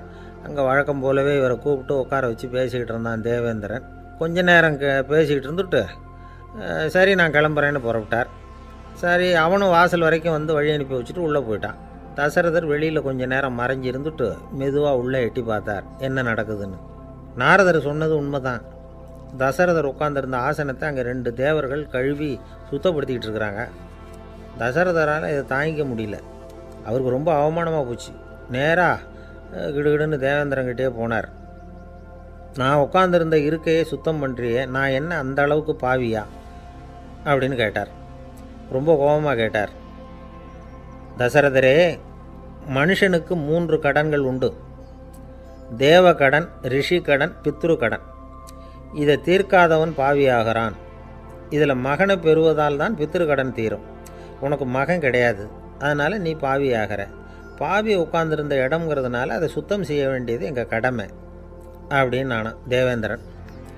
இந்த இடத்துல தசரதருக்கு ஏற்பட்ட அவமானம் ஒரு வைராக்கியமாக மாறிச்சு. தேவேந்திரனே கேட்டுக்கோ, ஒரு மகனை பெற்ற பிறகு தான் இந்த சபையில் மறுபடியும் அடி எடுத்து வைப்பேன் அப்படின்னு சொல்லிவிட்டு போயிட்டாராம். போய் புத்திர காமேஷ்டி யாகம் பண்ணார். புத்திரர்கள் பிறந்தார்கள். இந்த கதையில் உள்ள கருத்து என்னென்னா, தேவேந்திரன் தசரதரை அப்படி அவமானப்படுத்தலைன்னா அவருக்கு இப்படி ஒரு வைராக்கியம் பிறந்திருக்குமா? யோசித்து பார்க்கணும். நமக்கு ஏற்படுகிற சில அவமானங்களையும் வைராக்கியமாக மாற்றிக்குவோம். அப்படி மாற்றிக்கிட்டோம்னா வாழ்க்கையில் முன்னேறலாம். நம்ம ஆளுங்க சில பேர் அவமானத்தை வைராக்கியமாக மாற்றிக்கிறது எப்படி தெரியுமா? நம்மக்கிட்ட ஒரு பையன் சொன்னான், எங்கள் அப்பா என்னை எல்லாருக்கும் முன்னாடி வச்சு திட்டிவிட்டார். பொறுப்பு இல்லாமல் ஊர் சுற்றுறேன்னு சொல்லி அவமானப்படுத்தி விட்டார். இனிமேல் நீ என் முகத்திலேயே முழிக்காதரா போடான்னு வேற சொல்லிவிட்டார். எனக்கு ரோஷம் வந்துட்டுது. அந்த அவமானத்தை வைராக்கியமாக மாற்றிக்கிட்டேன். அன்னையிலேருந்து அவர் முகத்திலேயே முழிக்கிறதில்ல அப்படின்னா. அப்படியான்னு கேட்டோம். ஆமாங்க, அவர் வீட்டில் இல்லாத நேரமாக பார்த்து உள்ளே சமையல் கட்டுக்கு போய் சாப்பிட்டுட்டு நைஸாக வெளியில் வந்துடுவேன் அப்படிங்கிறான் அவன். ஜவஹர்லால் நேரு பிரதமராக இருந்த சமயம் அவர் ஒரு தடவை சென்னைக்கு வந்திருக்கிறார். இங்கே சில முக்கிய நிகழ்ச்சிகளில் கலந்துக்கிறதுக்காக வந்திருந்தார். ஆளுநர் மாளிகையில் ஒரு நாள் ராத்திரி தங்கி மறுநாள் புதுடெல்லி புறப்படுறதாக ஏற்பாடு. நிகழ்ச்சியிலெல்லாம் முடிச்சுக்கிட்டு ஆளுநர் மாளிகையில் தங்கியிருக்கிறார். அன்றைக்கு இரவு படிக்கிறதுக்கு ஒரு முக்கியமான புத்தகம் அவருக்கு தேவைப்பட்டது. அந்த சமயத்தில் உலக அளவில் ஒரு முக்கியமான பொருளாதாரம் சம்பந்தமான ஒரு புத்தகம் வெளியாகி இருக்கிற விஷயம் அவருக்கு தெரியும். அந்த புத்தகம் மெட்ராஸுக்கு வந்திருக்குமா, அது இங்கே கிடைக்குமா அப்படின்னு விசாரிச்சிருக்கிறார் நேருஜி. அவர் இப்படி கேட்ட உடனே அங்கே இருந்தவங்கெல்லாம் ரொம்ப பரபரப்பாக செயல்பட ஆரம்பிச்சுட்டாங்க. முக்கியமான இடங்கள்ல எல்லாம் விசாரிச்சிருக்கிறாங்க அந்த புத்தகம் உங்ககிட்ட இருக்கான்னு. சென்னையில் உள்ள கன்னிமாரா நூல் நிலையத்துக்கு எப்படியும் அந்த புத்தகம் வந்திருக்கணும் அப்படின்னு ஒரு நம்பிக்கை. அங்கே விசாரித்தாங்க. அந்த புத்தகம் 2 நாளைக்கு முன்னாடி தான் அங்கே வந்திருக்குது அப்படிங்கிற விஷயம் தெரிஞ்சுது. உடனே எல்லோரும் அங்கே ஓடினாங்க. அவங்களுக்கு இன்னொரு சந்தேகம், புத்தகம் வந்திருக்கு சரி, அது இந்த சமயத்தில் வேறு யாரும் படிக்கிறதுக்கு எடுத்துகிட்டு போயிருக்கக்கூடாதே அப்படிங்கிற சந்தேகம் இருந்தாலும் மனசுக்குள்ளே ஒரு தைரியம். இப்படி ஒரு புத்தகம் வெளிவந்திருக்கிற விஷயமே நேருஜி சொல்லி தான் நமக்கே தெரியும். அதுவும் இல்லாமல் உலக பொருளாதாரம் சம்பந்தமான ஏதோ ஒரு புத்தகம் அது. அதை போய் இந்த நேரத்தில் அவ்வளவு ஆர்வமாக யார் எடுத்துகிட்டு போயிட போகிறாங்க அப்படிங்கிற தைரியம். இந்த தைரியத்தோடு அந்த நூல் நிலையத்துக்கு ஓடினாங்க. புத்தகத்தை தேடினா அது கிடைக்கல. யாரோ எடுத்துகிட்டு போயிருக்கிறாங்க. நேருவுக்கு மட்டுமே தெரிஞ்சிருந்த அந்த புத்தகம் பற்றின விஷயம் சென்னையில் வேற ஒருத்தருக்கும் தெரிஞ்சிருக்குது. உடனே எல்லாரும் பரபரப்பாக அந்த அதுக்குன்னு இருக்கிற ரிஜிஸ்டர் இருக்குல்ல, பதிவேடு, அதை புரட்டி பார்க்குறாங்க யார் எடுத்துகிட்டு போகிறாங்கன்னு தெரிஞ்சுக்கிறதுக்காக. எடுத்துகிட்டு போனவங்க அதில் கையெழுத்து போட்டிருப்பாங்கல்ல, அதை பார்த்து யாருன்னு தெரிஞ்சுக்கலாம் அப்படிங்கிறதுக்காக தான் அதை புரட்டுறாங்க. அதோ அந்த புத்தகத்தோட பேர் பக்கத்தில் அதை எடுத்துக்கிட்டு போனவங்க கையெழுத்து உத்து பார்க்குறாங்க எல்லாரும். அதில் போட்டிருக்குது பேர் CN அண்ணாதுரை அப்படின்னு எழுதியிருந்தது. அவர் தான் பேரறிஞர் அண்ணா. நேரு படிக்க விரும்பின ஒரு புத்தகத்தை அதே நேரம் படிக்க விரும்பின இன்னொரு தலைவர் இவர். படிக்கிறதுல அவருக்கு இருந்த ஆர்வத்தை நாம் தெரிஞ்சுக்கணும்னா அதுக்கு எவ்வளவோ சம்பவங்கள் இருக்குது. கடைசி காலத்தில் அவர் அடையாறு மருத்துவமனையில் படுத்திருக்கிறார். அவருக்கு ஒரு முக்கியமான அறுவை சிகிச்சை செய்ய வேண்டியிருக்குது அவசரமாக. அமெரிக்காவிலேருந்து டாக்டர் மில்லர் வந்திருக்கிறார். அவர்கிட்ட கேட்குறார், டாக்டர் நாளைக்கே அறுவை சிகிச்சை செய்ய போகிறீங்களா அப்படின்னு. ஆமாங்கிறார் டாக்டர் மில்லர். நாளைக்கு மறுநாள் செஞ்சுக்கிறேனே அப்படின்னாரான் அண்ணா. ஏன் ஏதாவது நாள் பார்க்குறீங்களான்னு கேட்டிருக்கார். இல்லை, ஒரு புத்தகத்தை படிச்சுக்கிட்டு இருக்கிறேன், அதை நாளைக்குள்ளே முடிச்சிருவேன், அதுக்கப்புறம் நான் இறந்தாலும் கவலை இல்லை அப்படின்னாரான் இவர். அவர் தான் அறிஞர் அண்ணா. சங்ககால நூல்கள்லேருந்து சமீபத்தில் வந்த நூல்கள் வரைக்கும் எல்லாம் அவர் படிச்சிருக்கிறார். ஒரு திருமண விழாவில் அவர் பேசும்பொழுது சொன்ன விஷயம் இது. சங்க காலத்தில் காதலியை மணக்க விரும்புகிறவனுக்கு அவனுடைய தந்தை வீர சோதனைகள்லாம் வைப்பார். போய் புலிப்பல் கொண்டுக்கிட்டு வா, அப்போ தான் என் பொண்ணை கொடுப்பேன் அப்படின்னு சொல்லுவார். காதலன் உடனே காட்டுக்கு போவான், ஒரு புலியை கொன்று அதனுடைய பல்லை கொண்டுக்கிட்டு வருவான். அதை வீர பதக்கத்தில் பதிச்சு அவனுக்கு மாமனார் சூட்டுவார் கல்யாண சமயத்தில். இப்போலாம் காதலன் கிட்ட அப்படி சொல்ல முடியாது. இப்போலாம் காதலன்கிட்ட காட்டுக்கு போய் புலிப்பல் கொண்டுகிட்டு வான்னு யாராவது சொன்னால் புலி தான் மாப்பிள்ளையாக வந்து சேரும் அப்படின்னார். ஒரு கடைக்கு போனேன். 5 ரூபா பணத்தை எடுத்து கொடுத்தேன். ஒரு தினசரி பத்திரிகையை கேட்டேன். அவர் உடனே அங்கே அடுக்கி வச்சுருந்த பத்திரிகையில் ஒன்று எடுத்து என் கையில் கொடுத்தார். வாங்கிக்கிட்டேன். மீதி பணத்தை எடுத்தார். அதையும் என் கையில் கொடுக்கணும்ல, கொடுக்கல. எதிரில் இருந்த பலகையில் வச்சு எடுத்துக்க சொன்னார். எப்பவும் அவர் அப்படி தான் பண்ணுவார். நானும் எடுத்துக்கிட்டு வந்துடுவேன். இவர் ஏன் இப்படி பண்ணுறாருங்கிறது எனக்கு ரொம்ப நாளாக ஒரு சந்தேகம். ஒரு நாள் அவர்கிட்டயே இதை கேட்டுவிட்டேன். ஏங்க, நீங்கள் உங்கள் கடைக்கு வந்து பொருள்கள் வாங்குறவங்களுக்கு நீங்கள் பாக்கி சில்லறையை கொடுக்குறப்போ பலகையில் வச்சு விட்றீங்க, கையில் கொடுக்க மாட்டேங்கிறீங்களே, ஏன் அப்படின்னு கேட்டேன். காசை கையில் கொடுத்தா நம்மக்கிட்ட இருக்கிற லட்சுமி போயிடுவா சார் அப்படின்னார். அதாவது பணம் செலவாயிடும் அப்படின்னு அர்த்தமா. இன்னொரு நண்பர், அவர் ஒரு நாள் வழக்கத்துக்கு மாறாக ரொம்ப சோகமாக உட்காந்துருக்கிறார். ஏங்க என்னாச்சு, ஏன் இப்படி கப்பலே கவிழ்ந்தது மாதிரி உட்காந்துருக்குறீங்க அப்படின்னு கேட்டேன். கப்பலே கவிழ்ந்திருந்தா கூட நான் இப்படி கவலைப்பட மாட்டேன் சார், வேற ஒன்று நடந்து போச்சுன்னார். என்னன்னு கேட்டேன். என் உச்சந்தலையில் பல்லி ஒன்று விழுந்துட்டுதுன்னார். அதுக்காகவா இப்படி அப்படின்னு ஆச்சரியப்பட்டேன். ஆமாங்க, பல்லி உச்சந்தலையில் விழுந்தால் பலன் என்னன்னு பஞ்சாங்கத்தில் பார்த்தேன், மரணம்னு போட்டிருக்கு அப்படின்னு சொல்லிவிட்டு அவர் தொடர்ந்து கவலைப்பட ஆரம்பிச்சிட்டார். இப்படியும் ஒருத்தர், என் கூட வேலை பார்க்குற ஒருத்தர் எப்படி தெரியுமா, தினமும் வலது காலை வச்சு தான் ஆஃபீஸுக்கு உள்ளே நுழைவார். என்னைக்காவது தவறுதலாக இடது காலை வச்சு உள்ளே வந்துட்டார்னா அன்னைக்கு பூரா மனசு சங்கடப்படுவார். எந்த வேலையும் சரியாக ஓடாது. கேரம் போர்டு ஆடுற ஒருத்தர் எப்போ ஆட உட்காந்தாலும் ஸ்ட்ரைக்கரை கை தவறி கீழே விழுற மாதிரி பண்ணி அதுக்கப்புறம் அதை எடுத்துக்கிட்டு ஆட உட்காருவார். ஏன்னா எப்போவும் ஒரு தடவை நிஜமாகவே அது வந்து கை தவறி கீழே விழுந்திருக்குது. அன்னைக்கு பிரமாதமாக ஜெயிச்சுட்டார். உடனே ஒரு முடிவுக்கு வந்துட்டார், கை தவறுனா லாபம் அப்படின்னு. அதுக்கப்புறம் அதையே பழக்கமாக்கிக்கிட்டார். பூனை குறுக்க போனால் சகனம் சரியில்லைன்னு நினைக்கிறவங்க உண்டு. ஆனால் ஒருத்தர் எப்படி தெரியுமா, அவர் வெளியில் கிளம்புற சமயம் பக்கத்து வீட்டு ரேடியோவில் மியாவ் மியாவ் பூனை குட்டின்னு பாட்டு சத்தம் கேட்டால் கூட போதும், சகனம் சரியில்லைன்னு பிரயாணத்தை கேன்சல் பண்ணிவிடுவார். இப்போ இவ்வளவும் எதுக்கு சொல்கிறோம்னா, அளவுக்கு மீறின சகுன நம்பிக்கைகள் இருக்குது பாருங்கள், இதோட பயமும் சேர்ந்துக்கிட்டதுன்னு வச்சுக்கோங்க, இது ஒருத்தருடைய மனநிலையை பாதிச்சிடும். இது வந்து உளவியல் நிபுணர்கள் சொல்கிற கருத்து. வாழ்க்கையே தடுமாற வச்சிரும். பாதுகாப்பு இல்லாத உணர்வு, ஒரு விதமான டிப்ரெஷன் மனநிலை, இதெல்லாம் தான் இதுக்கு காரணமாக அமையலாம். சில பேர் காய்கறி நறுக்க கத்தியை கையில் எடுத்தால் கூட நேரம் சரியாக இருக்கா அப்படின்னு பார்த்துட்டு தான் வேலையை ஆரம்பிக்கிறது வழக்கம். அறிவு தான் மனசுக்கு வாத்தியாராக இருக்கணும். அப்போ தான் வாழ்க்கை வந்து நிம்மதியாக இருக்கும். அறிவு வந்து மனசு சொல்கிறபடியெல்லாம் கேட்க ஆரம்பிச்சுட்டுதுன்னா இடைஞ்சல் தான். ஒருத்தருக்கு 7ஆம் நம்பர் தான் ராசியான நம்பரான். 7ஆம் தேதி தான் எந்த காரியத்தையும் ஆரம்பிப்பாராம். 7 எழுத்து வர்றது மாதிரி பேரை மாற்றி வச்சுக்கிட்டார். 7 மணிக்கு தான் தினமும் எழுந்திருப்பார். 7ஆம் நம்பர் வீட்டில் தான் குடியிருக்கார். கல்யாணம் கூட 7ஆம் தேதி தான் பண்ணிக்கிட்டார். அவர் ஒரு நாள் குதிரை பந்தயத்துக்கு போனாராம். குதிரையோட பேரையெல்லாம் பார்த்தார். ஒரு குதிரையோட பேர் 7 எழுத்தில் அமைஞ்சிருந்தது. 7 தானே இவருக்கு அதிர்ஷ்ட நம்பர். அதனால் உடனே அது பேரில் பணத்தை கட்டினார். பந்தயம் நடந்தது.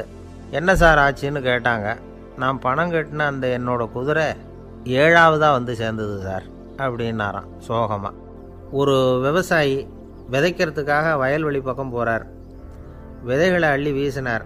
அப்போ என்ன ஆச்சுன்னா, சில விதைகள் வந்து பாதை ஓரத்தில் விழுந்தது. சில விதைகள் முள் செடிகள் மண்டி இருந்த புதருக்கு இடையில் விழுந்தது. சில விதைகள் நல்ல நிலத்தில் விழுந்தது. பாதை ஓரத்தில் விழுந்த விதை என்ன ஆச்சுன்னா, அதெல்லாம் பறவைகள் கண்ணில் போட்டுவிட்டுது. உடனே வந்து உட்காந்து கொத்தி தின்னுட்டு போட்டுது. அதிகமாக மண் இல்லாத பாறை பகுதியில் விழுந்த விதையெல்லாம் லேசாக வேர் விட்டு முளைக்க ஆரம்பிச்சிது. அதுக்கப்புறம் வேர் கீழேயும் ஆழமாக போக முடியல, மேலேயும் சூரிய வெப்பம் அதிகம் தாங்க முடியல, எல்லாம் காஞ்சி கருகி போட்டுது.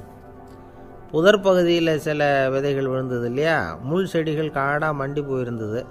அதனால் முளைச்சி வர்ற செடிக்கு நெருக்கடி அதிகமாக போட்டுது. சரியாக வளர முடியல, விளைச்சலும் சரியாக இல்லை. நல்ல நிலத்தில் விழுந்த விதைகள் மட்டும் நல்லா முளைச்சிது, நல்லா வளர்ந்தது, விளைச்சலும் பிரமாதமாக இருந்தது. இந்த கதையை சொல்லிவிட்டு கேட்க செவியுள்ளோர் கேட்கட்டும் அப்படிங்கிறார் இயேசு பெருமான். ஆமாம், இயேசு கடலில் நின்ற படகு ஒன்றில் உட்காந்துருக்கிறார். கடற்கரையில் ஏராளமான மக்கள் உட்காந்துருக்கிறாங்க. அந்த சமயத்தில் தான் இயேசு வந்து ஓமைகள் மூலமாக மக்களுக்கு பல உண்மைகளை சொல்லிகிட்டு இருக்கிறார். மக்கள் அந்த கதையை கேட்டுட்டு ஒன்றும் புரியாமல் முழிக்கிறாங்க. அதை கவனித்த இயேசு அந்த ஓமையை விளக்க ஆரம்பித்தார். இதில் அந்த விதைக்கிறவர் தான் இறைவன். அவருடைய வார்த்தைகளை விதைக்கிறார். அந்த வார்த்தைகளை கேட்கிற மக்கள் அந்த விழுந்த விதைகள் மாதிரி 4 வகையானவர்கள். சில பேர் பாதை ஓரத்தில் விழுந்த விதைகள் மாதிரி. இறைவன் வார்த்தைகளை அவங்க கேட்குறாங்க, ஆனால் தீய எண்ணங்கள் செய்கைகள் மூலமாக விதைக்கப்பட்ட வார்த்தைகள் அழிஞ்சு போடுது. இறைவன் வார்த்தைகளை கேட்ட உடனே மகிழ்ந்து போய் உடனே சில பேர் அதை ஏற்றுக்கிறாங்க. இவங்கெல்லாம் அந்த பாறை பகுதியில் விழுந்த விதைகள் மாதிரி. அதனால் இவங்கெல்லாம் வேறு இல்லாதவங்க. கொஞ்ச காலத்துக்கு இறை வார்த்தைகளுக்கு கீழ்ப்படிந்து நடப்பாங்க. அதனால் ஏதாவது இடைஞ்சல் ஏற்பட்டால் உடனே தடுமாறுவாங்க. தங்கள்கிட்ட இருக்கிற நல்ல பண்புகளை விட்டுட்டு பாவ வழிகளுக்கு போயிடுவாங்க. முள் செடிகளுக்கு இடையில் விழுந்த விதைகள் மாதிரி உள்ளவங்க யாருன்னா, இவங்களுக்கு உலக கவலை உண்டு, செல்வத்தின் மீது மயக்கம் உடையவர்கள். உலக ஆசைகள் இவங்களுக்குள்ளே பூந்துடுறதுனால அங்கே இருக்கிற நல்ல பண்புகள் மறைஞ்சு போயிடுது. அதனால் அவங்களும் உபயோகம் இல்லாதவங்களாக ஆயிடுறாங்க. நல்ல மனிதர்கள் நல்ல நிலத்தில் விழுந்த விதைகளுக்கு ஒப்பானவர்கள். இவங்க இறை வார்த்தையை கேட்குறாங்க, அதை ஏற்றுக்கிறாங்க, அவங்களும் நல்லபடியாக வாழுறாங்க, அடுத்தவங்களுக்கும் உபயோகமாக இருப்பாங்க. இதுதான் இயேசு சொன்ன விளக்கம்.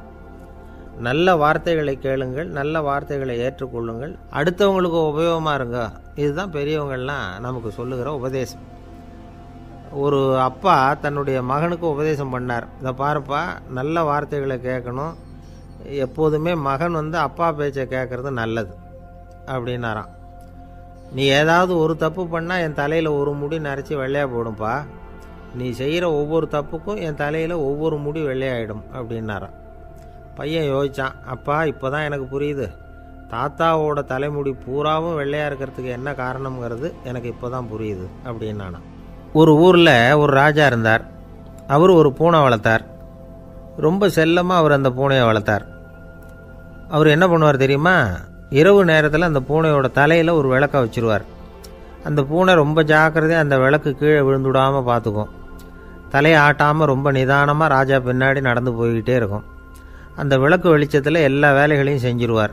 கையில் ஒரு விளக்கை தனியாக எடுத்துகிட்டு போக வேண்டிய அவசியமே இல்லை. விளக்கை தூக்கிட்டு போகிற வேலையை அந்த பூனை பார்த்துக்கும். அதனால் ராஜாவுக்கு அந்த பூனை மேலே ரொம்ப பிரியம். மந்திரிகளையெல்லாம் கூப்பிட்டு அவங்கக்கிட்ட சொல்லுவார், பார்த்தீங்களா இந்த பூனை எவ்வளவு விசுவாசமாக நடக்குது, என் பேரில் எவ்வளவு மரியாதை பார்த்தீங்களா அதுக்கு அப்படிம்பார்.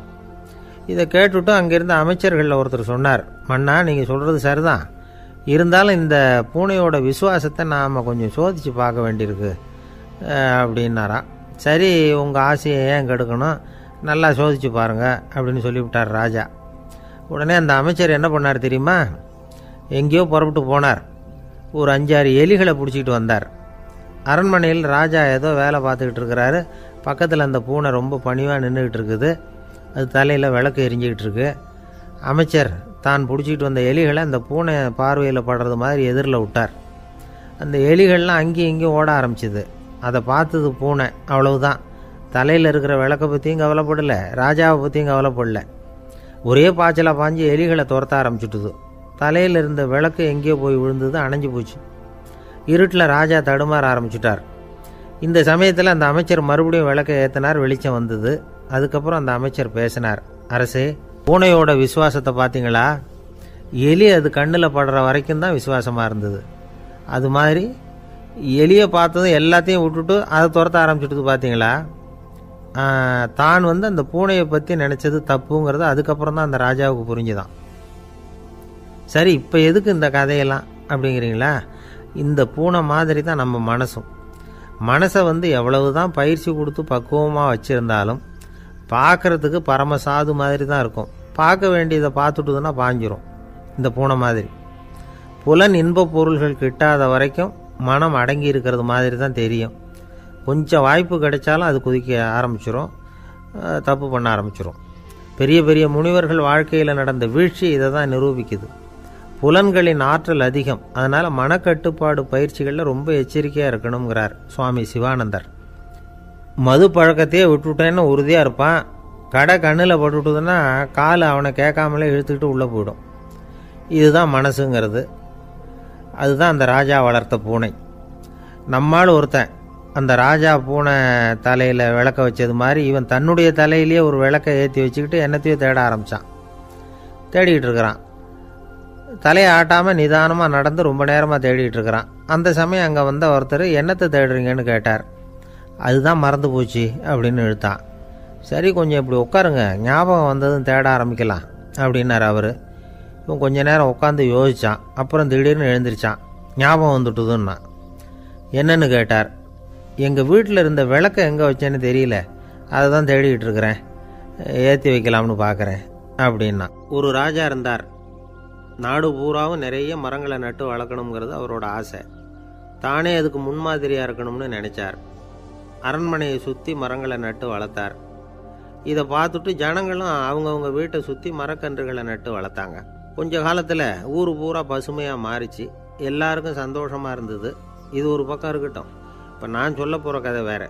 அதாவது, அந்த ராஜா ஒரு நாள் தன்னுடைய அரண்மனையை சுற்றி இருக்கிற விதவிதமான மரங்களை எல்லாம் போய் பார்த்தார்.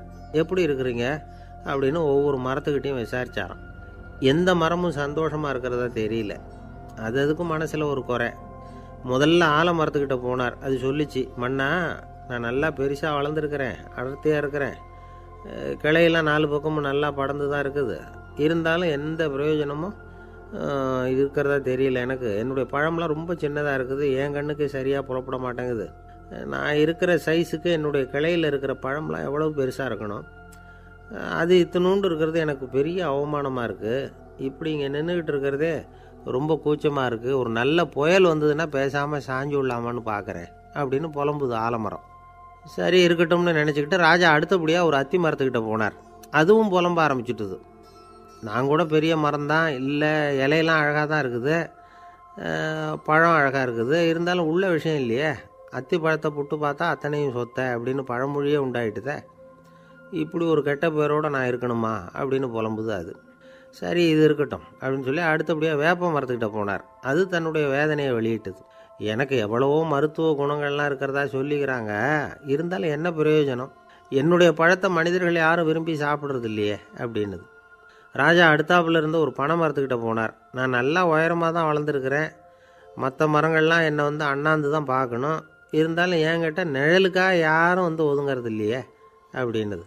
என்ன இது, எல்லா மரமும் இப்படி திருப்தி இல்லாமல் இருந்துக்கிட்டு இருக்குதே அப்படின்னு நினச்சிக்கிட்டே ராஜா அடுத்தபடியாக அங்கே இருந்த ஒரு பைன் மரத்துக்கிட்ட போனார். அழகாக உயரமாக பசுமையாக தான் இருந்தது, ஆனால் பழமோ பூவோ கிடையாது. அதை நினச்சி அது வருத்தப்பட்டுக்கிட்டு இருக்குது. ஓக் மரம் அது ஒன்று நின்றுட்டு இருந்தது. அது என்ன சொல்லிச்சுன்னா, இலையுதிர் காலத்தில் என் மேலே இருக்கிற எல்லா இலைகளும் உதிர்ந்து போடுது, முடி கொட்டின மனிதர்கள் மாதிரி மொட்டையாக நான் நிற்க வேண்டியிருக்குது, என்ன வாழ்க்கை இது அப்படின்னு சொல்லி அழுத்துக்கிட்டது. சரி, புளிய மரம் என்ன சொல்லுது பார்ப்போம்னு அதுக்கிட்ட போனால், என்னுடைய நிழலில் யாருமே தங்க மாட்டாங்க, உடம்புக்கு சூடுன்னு ஒதுங்கி போயிடுவாங்க, அடிமரத்தை பார்த்தீங்கன்னா பட்டையெல்லாம் உறிஞ்சி பார்க்குறதுக்கே கேவலமாக இருப்பேன் அப்படின்னுது அது. முருங்கை மரம் என்ன சொல்லிச்சு தெரியுமா, என்னுடைய இலை காயெல்லாம் சாப்பிட்றவங்களுக்கு சத்து கொடுக்கறது வாசவம்தான், ஆனால் என் உடம்புல சத்தே கிடையாது, கொஞ்சம் வேகமாக காற்று அடிச்சதுன்னா முறிஞ்சி விழுந்துடுறேன், என்ன வாழ்க்கை இது அப்படின்னு சொல்லி அது வருத்தப்பட்டது. ராஜா யோசனை பண்ணார். என்ன இது, மரங்கள் பூமியின் வரங்கள்னு சொல்கிறோம், மழை பெய்யறதுக்கு அதுதான் காரணம், பூமி செழிப்பாக இருக்கிறதுக்கும் அதுதான் காரணம், வீடு கட்டுறதுக்கு மரம், நாற்காலி செய்ய உபயோகப்படுத்துறதுக்கும் அதுதான் உபயோகப்படுது, மனுஷனுக்கு வேண்டிய ஆகாரங்களையும் கொடுக்குது, இப்படிலாம் இருந்தும் எல்லா மரமும் நிம்மதி இல்லாமல் இருந்துக்கிட்டு இருக்குதே அப்படின்னு நினச்சார். அப்போது அங்கே இருந்த ஒரு மகிழ மரம் அவர் கண்ணில் பட்டுது. அந்த மரம் மட்டும் கொஞ்சம் நிம்மதியாக மகிழ்ச்சியாக இருக்கிறது மாதிரி தெரிஞ்சுது. உடனே ராஜா அதுக்கிட்ட போனார். உனக்கு மனசில் எதுவும் குறை இல்லையான்னு கேட்டார். இல்லை, நான் சந்தோஷமாக தான் இருக்கேன்னு அந்த மகிழ மரம். அப்படியான்னு ஆச்சரியமாக கேட்டார் ராஜா. ஆமாம் மன்னா, இந்த இடத்துல நீங்கள் ஒரு முருங்கை மரத்தையோ வேப்ப மரத்தையோ கூட நட்டிருக்கலாம், ஆனால் இந்த இடத்துல நடுறதுக்கு என்ன தேர்ந்தெடுத்துருக்குறீங்க, அதுவே எனக்கு பெருமை, அதுவே எனக்கு திருப்தி அப்படின்னு தான் மகிழ மரம். மகிழ மரம் சாதாரணமாக தான் இருக்கும், இளம் மஞ்சள் நிறத்தில் பூக்கள், அது காய்ந்தும் மனம் வீசும். மகிழ மரம் மாதிரி மன திருப்தியோடு வாழறதுக்கு நாம் கற்றுக்கணுமா. நாம் இந்த உலகத்தில் ஒரு நாயாவோ நரியாவோ கூட பிறந்திருக்கலாம், மனுஷனாக பிறந்திருக்கிறோம், அதுவே பெருமை தானே. இந்த நிறைவு தான் மகிழ்ச்சியின் ரகசியம். ஒரு பையன் அப்பா கிட்ட போய், அப்பா, நீங்கள் இந்த உலகத்தில் ஒரு மனுஷனாக பிறந்தது என்னோட அதிர்ஷ்டம் நானா. ஏண்டா அப்படி சொல்கிறேன்னு இருக்கார் அப்பா. நீங்கள் ஒரு கரடியாக பிறந்திருந்தா இந்நேரம் நானும் ஒரு கரடி குட்டியாக தானே இருந்திருப்பேன் அப்படின்னு நானா பையன். இந்த உலகத்தில் நாம் நல்லபடியாக இருக்கணும்னா அதுக்கு முக்கியமாக தேவைப்படுறது 2. ஒன்று செல்வம், இன்னொன்று அறிவு. சரி, இது ரெண்டில் சிறந்தது எது அப்படின்னு ஒரு கேள்வி கேட்டால் என்ன பதில் சொல்கிறது? இதே கேள்வியை ஹஸ்ரத் அலி அவர்கள்கிட்ட கேட்டாங்களாம். அவர் ஒரு பெரிய அறிஞர். கேள்வி கேட்டவங்களும் சாதாரண ஆட்கள் இல்லை, இவங்களும் அறிஞர்கள். ஒரு நாள் ஹஸ்ரத் அலி அவர்கள்கிட்ட 10 அறிஞர்கள் வந்தாங்களாம். ஐயா, நாங்கள் 10 பேரும் உங்ககிட்ட ஒரே கேள்வியை தான் கேட்க வந்திருக்கிறோம். ஆனால் எங்கள் 10 பேருக்கும் நீங்கள் தனித்தனியாக பதில் சொல்ல முடியுமா அப்படின்னு கேட்டிருக்காங்க. அதாவது அவங்க ஒரே கேள்விக்கு இவர்கிட்ட இருந்து 10 விதமான பதில் எதிர்பார்க்குறாங்க. சரி கேளுங்க, என்ன கேள்வி அப்படின்னார் அவர். அப்போ தான் அவங்க கேட்டாங்களாம், செல்வம் அறிவு இது ரெண்டில் சிறந்தது எது? இதுதான் கேள்வி. ஹஸ்ரத் அலி என்ன பண்ணார் தெரியுமா? அவங்கள ஒவ்வொருத்தராக கூப்பிட்டார். ஒவ்வொரு விதமான பதிலை சொல்லி அனுப்புனார். முதல்ல ஒருத்தரை கூப்பிட்டார், சொன்னார், அறிவுங்கிறது தீர்க்கதரிசிகள், ஞானிகள், மகான்கள் இவங்களோட பரம்பரை சொத்து. ஆனால் செல்வங்கிறது கொடுங்கோலரின் ஆயுதம். அதனால் அறிவு தான் சிறந்தது அப்படின்னார். 2வது ஆளை கூப்பிட்டார். உங்ககிட்ட செல்வம் இருந்தால் நீங்கள் தான் அதை காப்பாற்றணும். ஆனால் அறிவு உங்களை எப்பவும் காப்பாற்றும். ஆகவே அறிவு தான் சிறந்தது அப்படின்னார். 3வது ஆளை கூப்பிட்டார். செல்வந்தனுக்கு எப்போதும் விரோதிகள் அதிகம், ஆனால் அறிஞனுக்கு நண்பர்கள் அதிகம். அதனால் அறிவு தான் சிறந்ததுன்னார். அடுத்தவரை கூப்பிட்டார். செல்வம் அடுத்தவங்களுக்கு கொடுக்க கொடுக்க குறையும், ஆனால் கல்விங்கிறது அதிகரிச்சுக்கிட்டே வரும், கொடுக்கறதுனால குறையாது. அதனால் அறிவு தான் சிறந்ததுன்னார். இன்னொருத்தரை கூப்பிட்டார். அறிவுள்ளவன் எப்பவும் அதை அடுத்தவங்களுக்கு வாரி வழங்கிக்கிட்டே இருப்பான். அதனால் அவங்ககிட்ட தாராளத்தன்மை இருக்கும். ஆனால் செல்வந்தன்கிட்ட கஞ்சத்தனம் தான் இருக்கும். அதனால் அறிவு தான் சிறந்ததுன்னார்.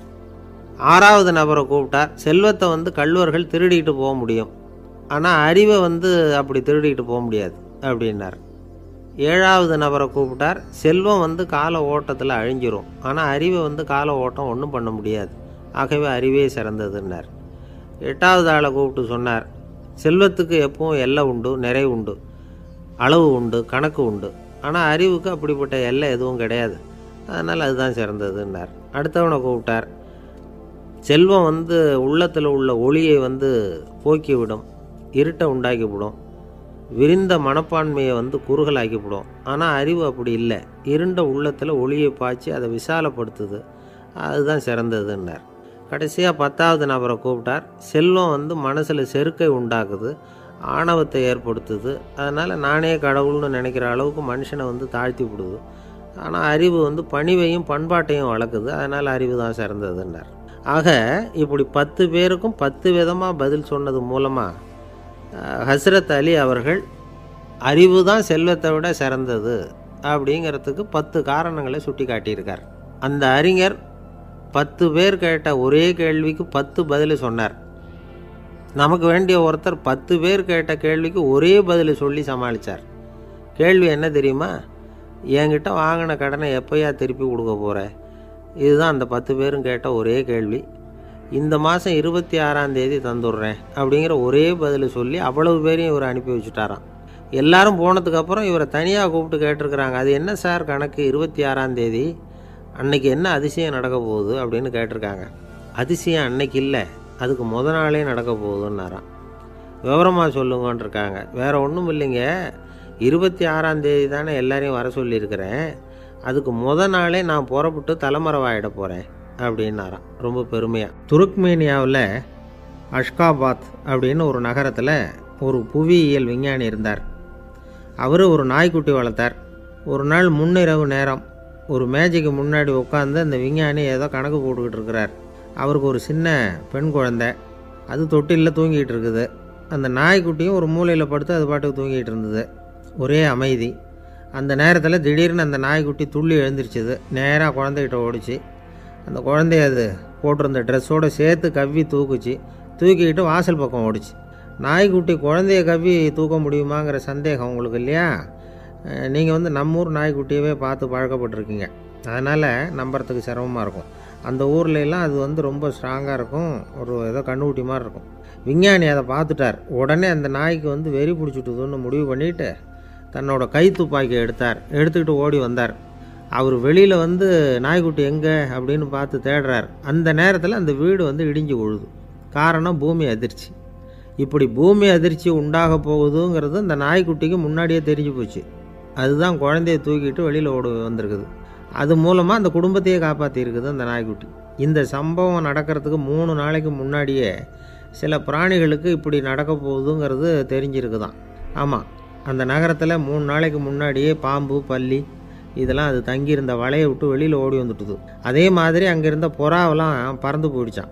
இதே மாதிரி யுகோஸ்லோவியாவில் கூட ஒரு நகரம், அங்கே ஒரு நாள் ராத்திரி ஒரு மிருக காட்சி சாலையில் திடீர்னு ஒரு பெரிய கலவரம், கூச்சல், குழப்பம். அங்கே இருந்த கழுதை, புலி, யானை, பறவை எல்லாம் கண்ணாபின்னான்னு கத்த ஆரம்பிச்சுட்டுது. நேர் யானை அதுக்குன்னு போடப்பட்டிருந்த தடுப்பையே தாண்டி குதித்து வெளியில் வந்துட்டு தான். மறுநாள் தான் எல்லாருக்கும் விஷயம் புரிஞ்சுது. அடுத்த நாள் காலையில் அங்கே பூமி அதிர்ச்சி உண்டாயிட்டுது. இப்போ பாருங்கள், அதாவது மனுஷனை போய் தீர்க்க தரிசி அது இதுன்னு சொல்லிகிட்டு இருக்கிறோம். இவனை விட அது பரவாயில்லைன்னு தோணுது. அதாவது மிருகங்கள் ஒன்று நடக்க போகுதுங்கிறத முன்னாடியே புரிஞ்சுக்குதே. சரி, இதெல்லாம் எப்படி அது முன்கூட்டி புரிஞ்சுக்குது? அதுதான் படைப்பு ரகசியம். அதை கண்டுபிடிக்கிறதுக்கு தான் மனுஷன் வந்து ஆராய்ச்சி பண்ணிகிட்டு இருக்கிறான். விஞ்ஞானிகளோட ஆராய்ச்சியெல்லாம் ஒரு பக்கம் இருக்கட்டும், வீட்டுக்குள்ளேயே சில ஆராய்ச்சி பண்ணி பாருங்களேன். இப்போ சில யோசனை சொல்லி அதை சோதனை பண்ணி பாருங்க அப்படின்னு ஒருத்தர் சொன்னாராம்.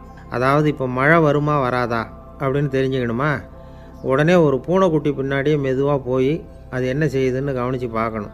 பூனைக்குட்டி தன்னோட பாதத்தினால சுகத்தில் வந்து அப்படி கீறிக்கிட்டு இருக்கும். அப்படி கீறினா கண்டிப்பாக மழை வரும். சில சமயம் பூனைக்குட்டி அப்படியே மல்லாந்து படுத்துக்கிட்டு பாதத்தை உயர தூக்கும், அப்படியும் எப்படியும் புரளும். இப்படி செஞ்சதுன்னா அன்னைக்கும் மழை இருக்காது. அதனால் முன்னாடி இருந்தது மழை வர்றதுக்கு அறிகுறி, இது மழை இல்லைங்கிறதுக்கு அறிகுறி. பறவைகள், பிராணிகள் இதுகளோட நடவடிக்கைகளை பார்த்துட்டு அதையெல்லாம் அடிப்படையாக வச்சு தான் காலநிலையை கண்டுபிடிக்கிற கருவிகளை கண்டுபிடிச்சிருக்கிறாங்க. வாத்து இருக்குல்ல, சில சமயம் தன்னோட அலகை தன்னோட இறகுகளில் அப்படியே புதைச்சிக்கும். அப்படி செஞ்சால் குளிர்காலம் வரப்போகுதுன்னு அர்த்தம். பருவநிலை குளிராக மாறப்போகுதுங்கிறதுக்கு இதுதான் அறிகுறி. சிட்டுக்குருவி இருக்குதுல்ல, அதெல்லாம் புழுதியில் உழுந்து புரளும், சிறகுகளை வந்து படபடன்னு அடிச்சுக்கும். அப்படி செஞ்சால் மழை வரப்போகுதுன்னு அர்த்தம். ஒன்று மட்டும் நாம் நல்லா தெரிஞ்சுக்கணும், இயற்கையின் சீற்றம்னு சொல்கிறோம் இல்லையா, இயற்கை ஏன் நம்ம மேலே கோவப்படுது? இயற்கையை நாம் அனுசரித்து போகிறதில்ல, அதனால் கோவப்படுது. காடுகளை அழிக்கப்படாது, விலங்குகளை கொல்லக்கூடாது, இயற்கை ஏற்படுத்தி வச்சுருக்கிற சமநிலையை கெடுக்கக்கூடாது. அதை புரிஞ்சுக்கிட்டு வாழ்ந்தோம்னா பூமியும் நடுங்காது, நாமளும் நடுங்க வேண்டிய அவசியம் இருக்காது. ஒருத்தர் இருந்தார், சாராய கடைக்கு போனாராம், நிறைய சாப்பிட்டார். அப்புறம் சொன்னார், இது ரொம்ப அற்புதமான சரக்கு போல் இருக்குது.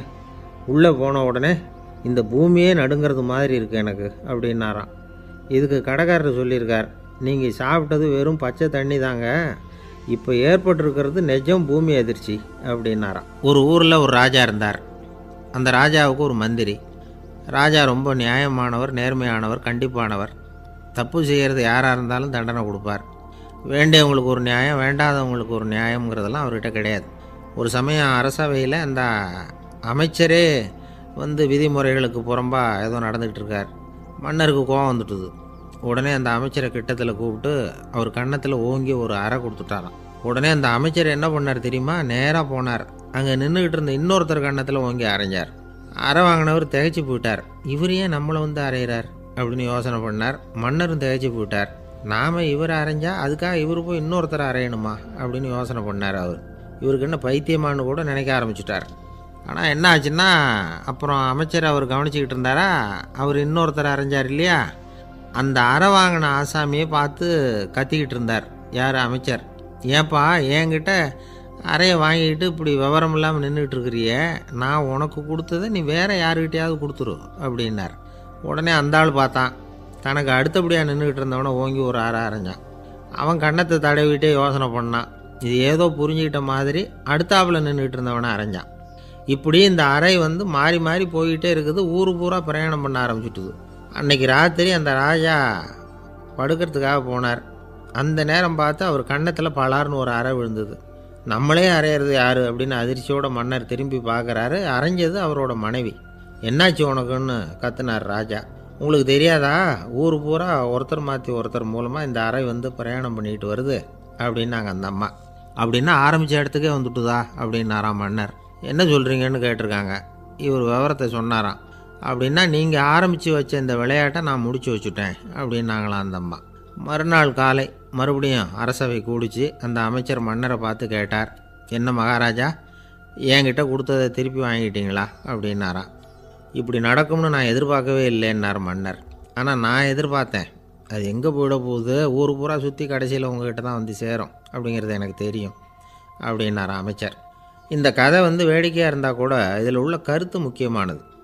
இந்த உலகத்தில் பல கருத்துக்கள் இப்படி தான் மாறி மாறி சுற்றி வந்துக்கிட்டே இருக்குது. நம்மால் ஒருத்தன் தன்னுடைய நண்பன் ஒருத்தனை கடத்தெருவில் பார்த்தான். உடனே ஓடி போய் பலார்னு ஒரு அறை கொடுத்தானா. அவன் கண்ணத்தை தடவிட்டு ஏன்டா என்ன அரைஞ்சேன்னு கேட்டிருக்கான்.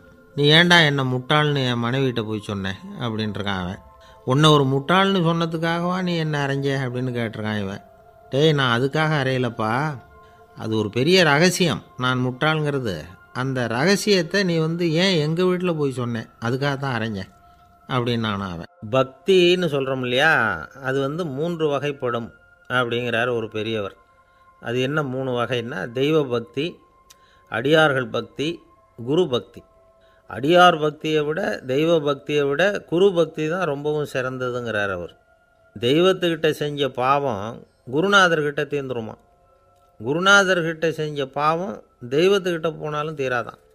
இப்படி பெரியவங்கள்லாம் சொல்லி வச்சுருக்கிறாங்க.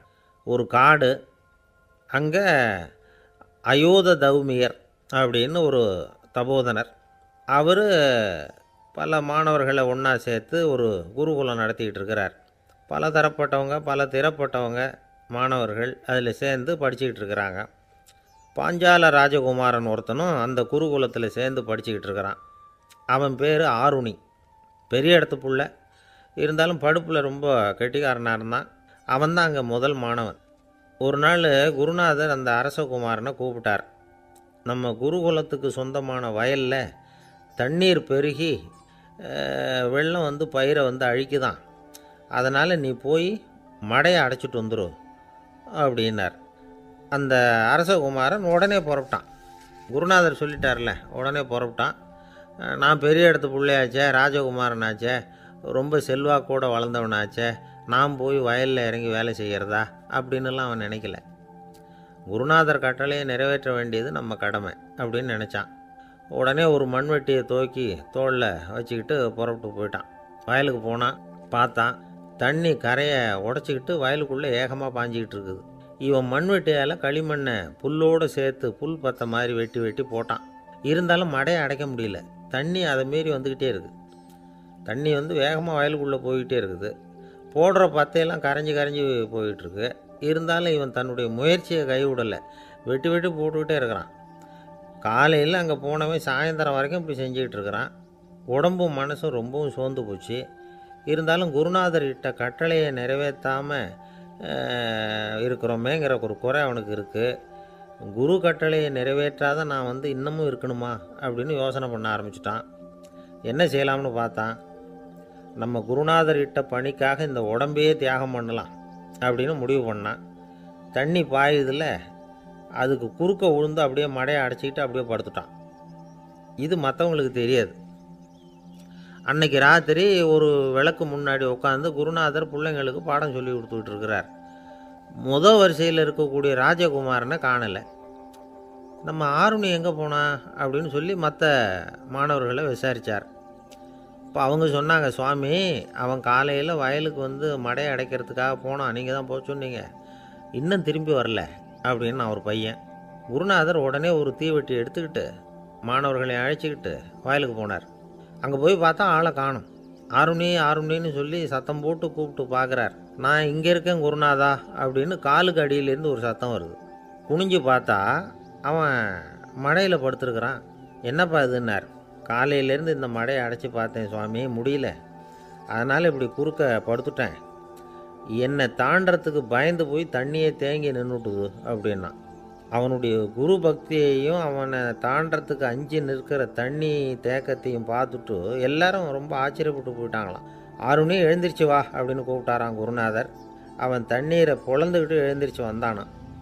அதனால் அவனுக்கு உத்தாலகன் அப்படின்னு ஒரு பேர். உத்தாலகன்னா தண்ணீரை பிளந்தவன் அர்த்தம். அந்த உத்தாலகன் மாதிரி இந்த காலத்து மாணவர்களுக்கும் குரு பக்தி வேணும் அப்படின்னு சொன்னோம் ஒரு பள்ளிக்கூடத்தில். உடனே நிறைய மாணவர்கள் எழுந்திரிச்சு நின்னாங்க. சார், நீங்கள் எங்களை இன்னமும் சரியாக புரிஞ்சுக்கலன்னு நினைக்கிறோம். அன்னைக்காவது ஒருத்தன் அப்படி இருந்தான், இன்றைக்கி ஏகப்பட்ட உத்தாலகர்கள் இருக்கிறோம். எங்கள் வாத்தியார் கட்டளை இட்டால் இப்போவே அது மாதிரி வயலுக்கு போய் மடையில் குறுக்கப்படுத்துக்கிறதுக்கு இந்த வகுப்பில் உள்ள அத்தனை பேரும் தயாராக இருக்கிறோம் அப்படின்னாங்க. அப்படியா அப்படின்னு சொல்லி கேட்டோம் ரொம்ப சந்தோஷமாக. ஒருத்தன் ரொம்ப அடக்கமாக எழுந்திரிச்சான். அப்புறம் சொன்னான், ஆமாம் சார், வகுப்பில் இவர் நடத்துகிற பாடத்தை கேட்டுக்கிட்டு இருக்கிறத விட பேசாமல் போய் மடையில் படுத்துடுறது ஒன்றும் கஷ்டமான காரியமாக இருக்காது. அதனால தான் எல்லோரும் அங்கே போகிறேன்னு சொல்கிறோம் அப்படிங்கிறான். ஒரு இலக்கிய கூட்டம் ஏற்பாடு பண்ணியிருக்கிறோம், நீங்கள் அவசியம் அதில் பேசணும் அப்படின்னு கேட்டுக்கிட்டார் ஒருத்தர். வேணாங்க, 4 பேருக்கு முன்னாடி நிற்கிறதுனா எனக்கு ரொம்ப கூச்சமாக இருக்கும் அப்படின்னாரு இவர். ஏன் சார் இன்னமும் குழந்த மாதிரி கூச்சப்படுறீங்களே அப்படின்னார் அவர் ஒரு மாதிரியாக சமாளித்து அனுப்பி வச்சுட்டு அதுக்கப்புறம் அதை பற்றி இவர் யோசித்து பார்த்துருக்கார். சில நிபுணர்கள் எழுதியிருக்கிறத படித்தும் பார்த்துருக்கிறார். மனோதத்துவ நிபுணர்கள் என்ன சொல்கிறாங்க தெரியுமா? 10லேருந்து 20% குழந்தைகள் பிறக்கிறப்பவே கூச்ச சுபாவம் கொண்டதாக தான் இருக்குதான். ஒரு தாத்தா தன்னோட பேர பிள்ளைய ஆசையாக கூப்பிடுறார் விளையாட்டு காட்ட, அதை அழுதுகிட்டு ஓடி போகுது. ஒரு அம்மா தன்னோட பிள்ளைய பள்ளிக்கூடத்தில் சேர்க்கறதுக்காக கூப்பிட்டுக்கிட்டு போகிறாங்க. அந்த புள்ள அம்மாவோட முந்தானையில் ஒளிஞ்சிக்கிட்டு வெளில வரமாட்டேங்குது. இவங்களெல்லாம் எப்படி சமாளிக்கிறது? குழந்தைகளோட கூச்ச சுபாவத்தை போக்குறது எப்படி? இதுக்கு நிபுணர்கள் சில யோசனைகளை சொல்லியிருக்கிறாங்க. மற்றவங்களுக்கு முன்னாடி என் பையனுக்கு கூச்சம் ரொம்ப அதிகம் சார், மற்றவங்க பார்த்தா ரொம்ப வெக்கப்படுறான், இப்படி சொல்கிற அப்பாக்கள் உண்டு. என் பையன் புது மனுஷால பார்த்தா அட்டையாக ஒட்டிக்குவான் சார் அப்படின்னு சொல்கிற அப்பாக்களும் உண்டு.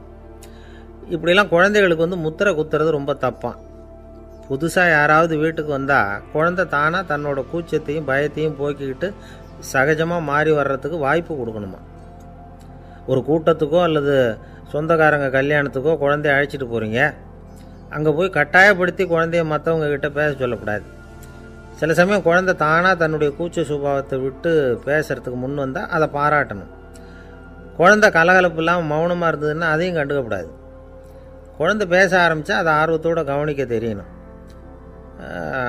கலந்து உரையாடுற பழக்கத்தை வீட்லேயே ஆரம்பிக்கலாம்.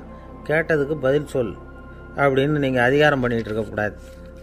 அது குழந்தைக்கு பேசுகிற சந்தர்ப்பத்தை குறைச்சிருமா. இப்போ நாம் அதிகாரம் பண்ணால் கேலி செய்கிற பழக்கம் குழந்தைகளை ரொம்ப பாதிச்சிருமா. பெரியவங்களானதுக்கு அப்புறமும் சில பேர் கூச்சத்தோடவும் பயத்தோடவும் இருக்கிறதுக்கு இதுதான் காரணம். சின்ன வயசில் அவங்கெல்லாம் ஏதாவது கேலிக்கு ஆளாகி இருப்பாங்க. 2வது குழந்தை மூத்த குழந்தைய கேலிக்கு ஆளாகிற சந்தர்ப்பங்களை கண்டு கேலி பண்ணினா அது இளம் நெஞ்சங்களை விட்டு நீங்கிறதே இல்லையா.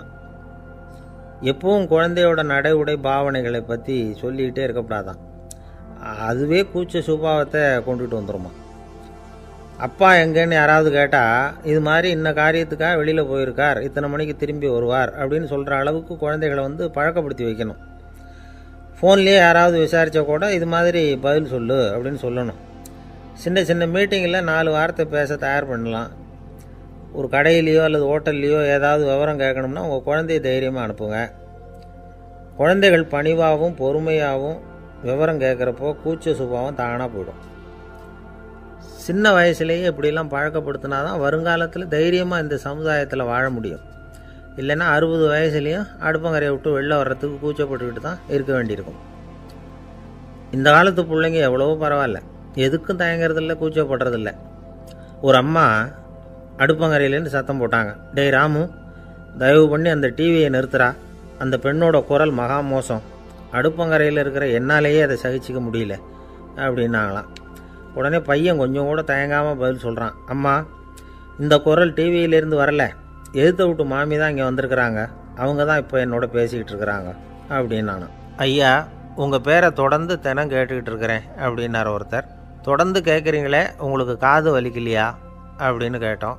பேசுகிற உங்களுக்கே வாய் வலிக்கலை அப்படிங்கிறப்போ கேட்குற எங்களுக்கு எப்படி காது வலிக்கும் அப்படின்னார். நம்ம உடம்புல ஒரு அதிசயம் என்ன தெரியுமா? ரொம்ப நேரம் நாம் நடக்கிறோம்னு வச்சுக்கோங்க, கால் வலிக்கும். ரொம்ப நேரம் வேலை செஞ்சால் கை வலிக்கும், உடம்பு வலிக்கும். ரொம்ப நேரம் பார்த்துக்கிட்டே இருந்தால் கண்ணு வலிக்கும். ரொம்ப நேரம் பேசிக்கிட்டே இருந்தால் வாய் கூட வலிக்கும். ஆனால் ரொம்ப நேரம் கேட்டுக்கிட்டே இருக்கிறதுனால காது வலிக்கிறது இல்லை. அதனால் கேட்கறதுக்கு முக்கியத்துவம் கொடுத்தாங்க நம்ம பெரியவங்க. திருவள்ளுவர் தேவையில்லாமல் வார்த்தைகளை உபயோகப்படுத்த மாட்டார். ஒரு திருக்குறள்னு எடுத்துக்கிட்டாவே அதில் மொத்தம் 7 வார்த்தைகள், அவ்வளவுதான். அப்படி 7 வார்த்தைகள் மட்டுமே உள்ள ஒரு திருக்குறளில் வள்ளுவர் ஒரே வார்த்தையை 5 தடவை உபயோகப்படுத்தியிருக்கிறார், திரும்ப திரும்ப பயன்படுத்தியிருக்கிறார். அப்படின்னா அதை எந்த அளவுக்கு வலியுறுத்தி சொல்கிறார் அப்படிங்கிறத நாம் புரிஞ்சுக்கணும். அது என்ன குறள்? செல்வத்துள் செல்வம் செவிச்செல்வம், அச்செல்வம் செல்வத்துள் எல்லாம் தலை. செவிச்செல்வம்ங்கிறது அவ்வளவு முக்கியமானது.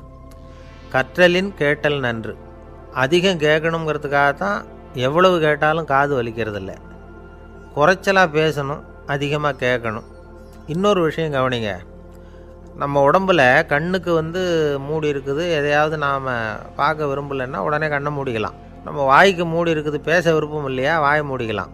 மூக்குக்கு கூட மூடிக்கிற வசதி இருக்குது, எதையாவது முகர விருப்பம் இல்லையா, மூச்சை அடக்கிக்கலாம். ஆனால் பாருங்கள், காதுக்கு மூடி கிடையாது, அதை கையால் தான் மூட முடியும்.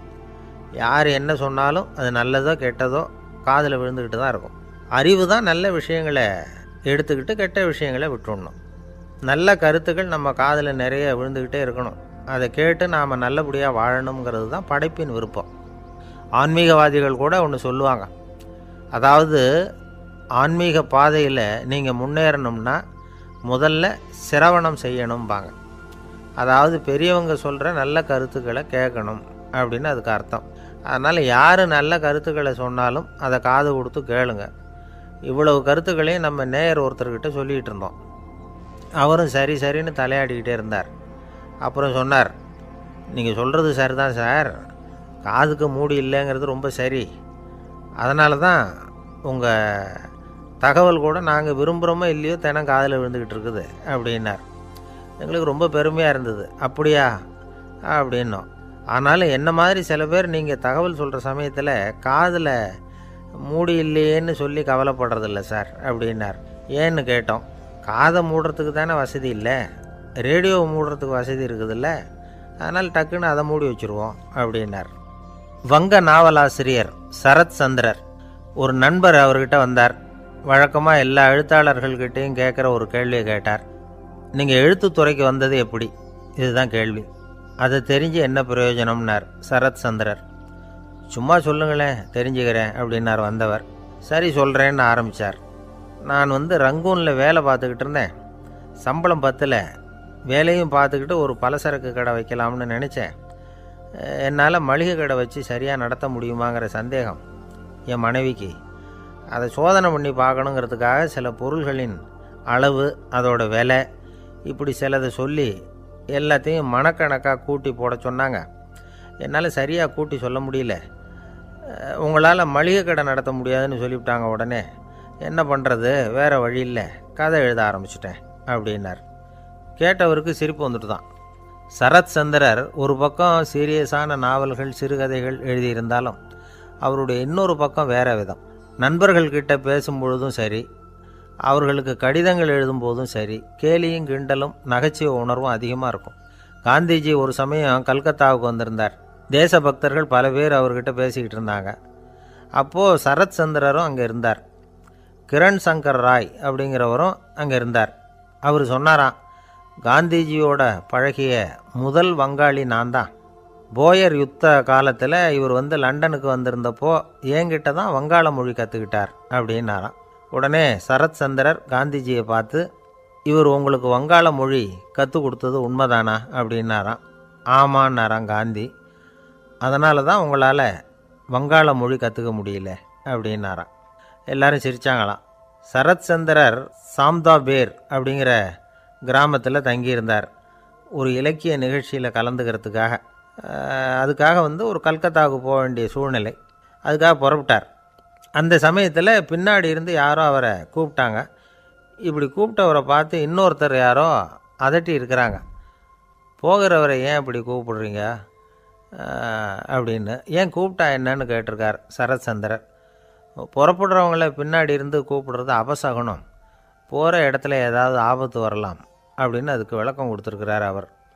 உடனே சரத் சந்திரர் சொன்னாராம், இதோ இவங்க என்னை இலக்கிய கூட்டத்துக்கு அழைச்சிட்டு போகிறாங்களே, இதை விட வேறு என்ன ஆபத்து வந்துட போகுது அப்படின்னாராம். இப்படி சரத் சந்திரருக்கு இயல்பாகவே நகைச்சுவை உணர்வு உண்டு. அவருடைய நண்பர் ஒருத்தர் வீட்டுக்கு கூப்பிட்டுருந்தார். அங்கே ஒரு கச்சேரிக்கு ஏற்பாடு பண்ணியிருந்தாங்க. சரத் சந்திரருக்கு இயல்பாகவே கச்சேரியில் நீண்ட ஆலோசனையெல்லாம் கேட்குறதுக்கு பொறுமை இருக்காது. அதனால் மெதுவாக பாட போகிறவர் எப்படி அப்படின்னு கேட்டிருக்கார். அவருக்கு ரொம்ப நல்லா பாட தெரியும் அப்படின்னு சொல்லியிருக்கிறாங்க.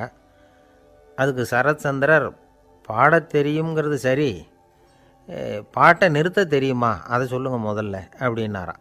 கங்கைக்கரை தோட்டம், பக்கத்தில் ஒரு ஆசிரமம், அங்கே ஒரு பெரியவர் தங்கியிருக்கிறார். அவர் தான் ராமகிருஷ்ண பரமஹம்சர்.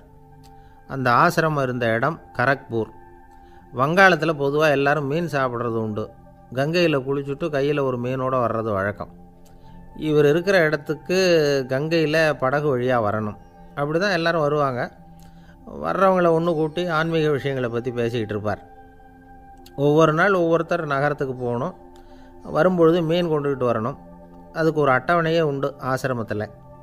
அது பிரகாரம் ஒரு நாள் சுவாமி யோகானந்தர் படகில் போனார். படகை செலுத்தினவங்க ராமகிருஷ்ணரையும் சுவாமி யோகானந்தரையும் மற்றவங்களையும் பித்தர்கள் அப்படின்னு சொல்லி ஏளனமாக பேசினாங்க. அவங்க என்ன பைத்தியம் பிடிச்சவங்க அப்படிங்கிறது மாதிரி. சுவாமி யோகானந்தருக்கு ரொம்ப மென்மையான இதயம். இவங்க இப்படி கண்ணாபின்னான்னு பேசுகிறத பார்த்தா மீனை வாங்கிட்டு திரும்புகிறப்போ என்ன நடக்குமோ அப்படிங்கிற பயம் வேறு வந்துட்டுது அவருக்கு. அவ்வளவு மென்மையானவர். இதை தெரிஞ்சுக்கிட்ட ராமகிருஷ்ணர், யோகானந்தா இங்கே வா அப்படின்னு கூப்பிட்டார். இவர் கண்ணீரை தொடச்சிக்கிட்டே கிட்ட போனார். சொன்னார், ஐயா, படகு ஓட்டுறவங்க உங்களை பற்றி மோசமாக பேசுகிறாங்க. என்ன திட்டினா பரவாயில்ல, ஆனால் உங்களை அவங்க திட்டுறாங்க. அதை என்னால் தாங்கிக்க முடியல அப்படின்னார். இதை கேட்டதும் ராமகிருஷ்ணருக்கு கோபம் வந்துட்டு தான். என்னது, உன்னுடைய குருவை பற்றி அவங்க மோசமாக பேசும்பொழுது நீ சும்மா இருந்தியா? வெளியில் போ அப்படின்னு விட்டார். குரு நிந்தனை செய்கிறப்போ அதை கேட்டுக்கிட்டு சும்மா இருக்கலாமா? குரு நிந்தனையை கேட்டால் பாவம் இல்லையா? என்னை தூற்றும் போது அவங்க பாவம் செய்கிறாங்க. அதை கேட்டுக்கிட்டு நீ சும்மா இருந்தால் நீயும் பாவம் செய்கிற அப்படின்னாராம். அடுத்த நாள் சுவாமி நிரஞ்சனானந்தர் போக வேண்டிய நாள். இவர் படகுல போகும்பொழுதும் அதே மாதிரி நடந்து தான். அவங்க மோசமாக பேச ஆரம்பித்தாங்க, திட்ட ஆரம்பித்தாங்க. அப்படி கேலி பண்ண ஒருத்தனை இவர் என்ன பண்ணார், பலார்னு கன்னத்தில் அரைஞ்சிட்டார். இன்னொருத்தனை கங்கையில் தூக்கி எறியறதுக்கும் தயாராகிட்டார். அதுக்கப்புறம் அவங்க யாரும் வாயை திறக்கலை. மீன் வாங்கிட்டு வர்றப்பவும் படகுல ஒரே அமைதி. அவ்வளவு பயம் அவங்களுக்கு. ராமகிருஷ்ணர் கூப்பிட்டு விசாரித்தார் என்ன நடந்ததுன்னு. இவர் சொன்னார், அவர் யோகானந்தா போகும்பொழுது என்ன நடந்ததோ அப்படியே தான் இப்போவும் நடந்தது. குரு நிந்தனை செய்கிறத கேட்டுக்கிட்டு நான் சும்மா இருப்பேனா?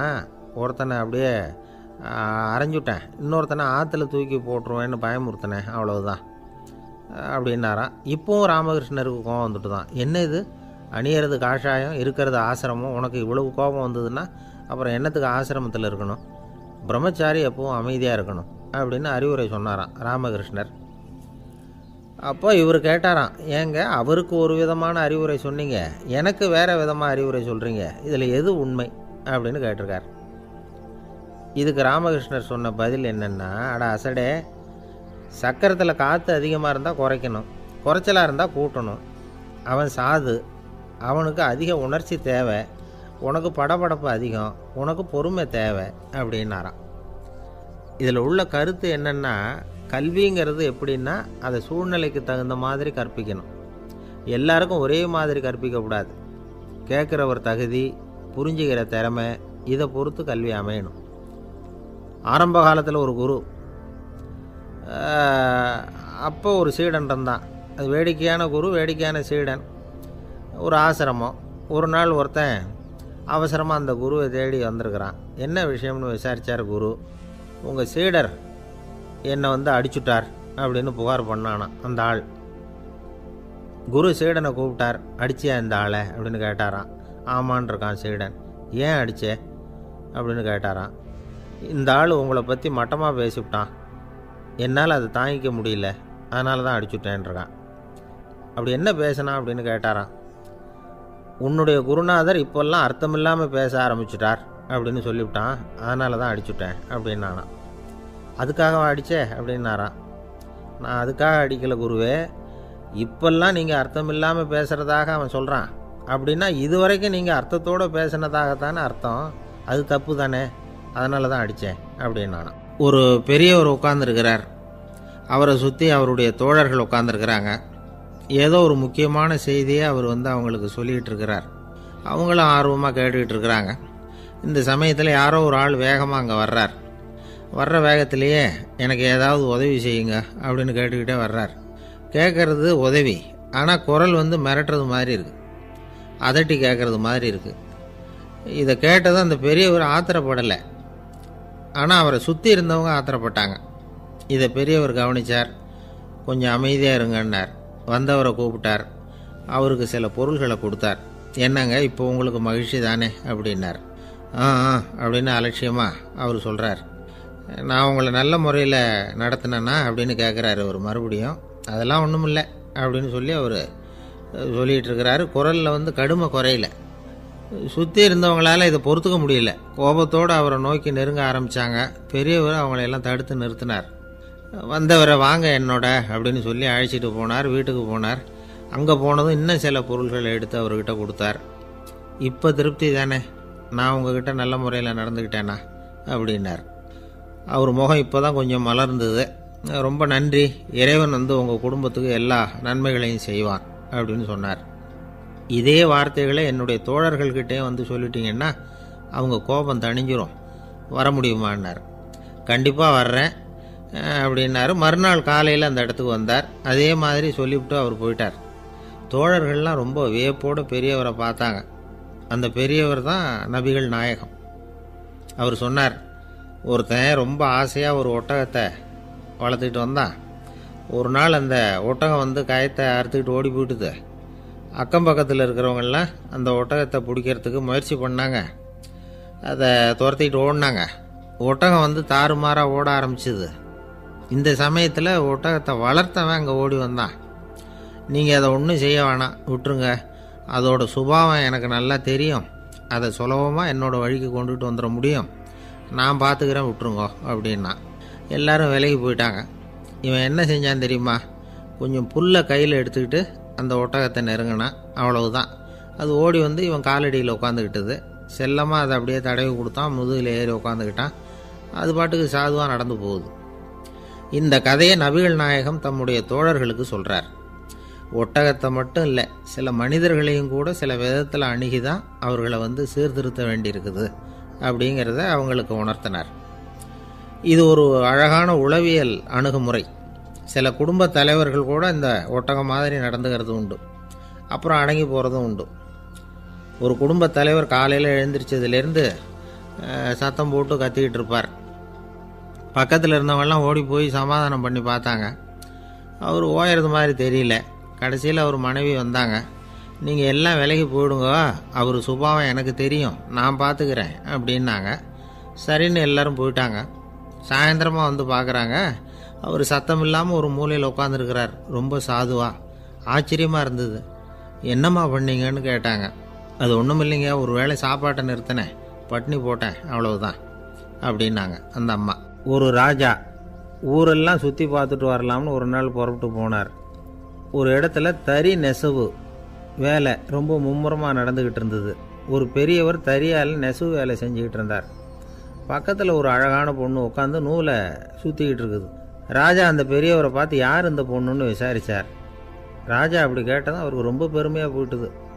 ஏன்னா உட்காந்துருந்தது அவரோட மகள். அரசே, இது என்னுடைய மகள். இவ வேகமாக நூல் தெரிக்கக்கூடியவள். வைக்கோலை எடுத்து இவ தெரிச்சா கூட அது எல்லாம் பவுனிழையாக வெளியில் வரும் அப்படின்னு ஒரு ராசி இவளுக்கு அப்படின்னு ரொம்ப பெருமையாக ராஜா கிட்ட சொன்னார். ராஜா இதை கேட்டதும் அசந்துட்டார். அப்படியா, இவ்வளவு அழகும் சாமர்த்தியமும் உள்ள இந்த பொண்ணு என்னோட வரட்டுமே, இவளை என் மருமகளை ஆக்கிக்கிறேன் அப்படின்னார் ராஜா. அந்த பெரியவருக்கு ஒன்றும் புரியல. ஏதோ கொஞ்சம் பெருமையாக சொல்ல போக அது இப்படி ஆகிட்டுதே அப்படின்னு கவலைப்பட்டார். இருந்தாலும் ராஜா பேச்ச தட்ட முடியுமா? மகளை அனுப்பி வச்சுட்டார். ராஜா அந்த பொண்ணை அரண்மனைக்கு அழைச்சிட்டு வந்தார். அங்கே ஒரு அறையில் வச்சு பூட்டி விட்டார். அந்த ரூமு நிறைய வைக்கோலை கொண்டாந்து போட்டு அடைச்சாங்க. 3 ராட்டைகள் வேறு வச்சுருந்தாங்க. நாளைக்கு பொழுது விடியறதுக்குள்ளே நீ இந்த வைக்கோலையெல்லாம் தங்க இழைகளாக மாற்றி காட்டணும். நாளைக்கு காலம்புற நான் இந்த அறை கதவை திறப்பேன். உன் தகப்பன் சொன்னது மாதிரி எல்லாம் தங்கமாக மாறி இருக்கணும், இல்லைன்னா நீ உயிர் தப்ப முடியாது அப்படின்னு உத்தரவு போட்டார். பாவம் அந்த பொண்ணு என்ன பண்ணும், பகல் பூரா அழுதுகிட்டே உட்காந்துருக்குது. ராத்திரி பூராவும் தூக்கம் வரல. மறுநாள் அதிகாலை நேரத்தில் யாரோ கதவை தட்டுற சத்தம் கேட்டுது. பயந்துக்கிட்டே கதவை திறக்கிறா. திறந்து பார்த்தா வெளியில் 3 அவலட்சணமான பெண்கள். ஒருத்திக்கு கால் அகலமாக முறை மாதிரி இருக்குது, இன்னொருத்திக்கு கட்டை விரல் கரண்டி மாதிரி பெருசாக இருக்குது, 3ஆவது பொண்ணுக்கு உதடு தடித்து ரப்பர் மாதிரி தொங்கிக்கிட்டு இருக்கு. யார் நீங்கள், உங்களுக்கு என்ன வேணும் அப்படின்னு கேட்குது இந்த பொண்ணு. நாங்கள் உங்களுக்கு உதவி செய்கிறதுக்கு தான் வந்திருக்கிறோம் அப்படின்னு சொல்லி உள்ளே வந்தாங்க. உட்காந்தாங்க. கொஞ்ச நேரத்துக்குள்ளே உள்ளே இருந்த வைக்கோலையெல்லாம் தங்க இழைகளாக மாற்றி கொடுத்துட்டு போயிட்டாங்க. காலையில் ராஜா வந்தார், பார்த்தார். ஆகா பேஷுனார். இன்னும் கொஞ்சம் வைக்கோலை கொண்டாந்து அந்த ரூமில் போட சொன்னார்.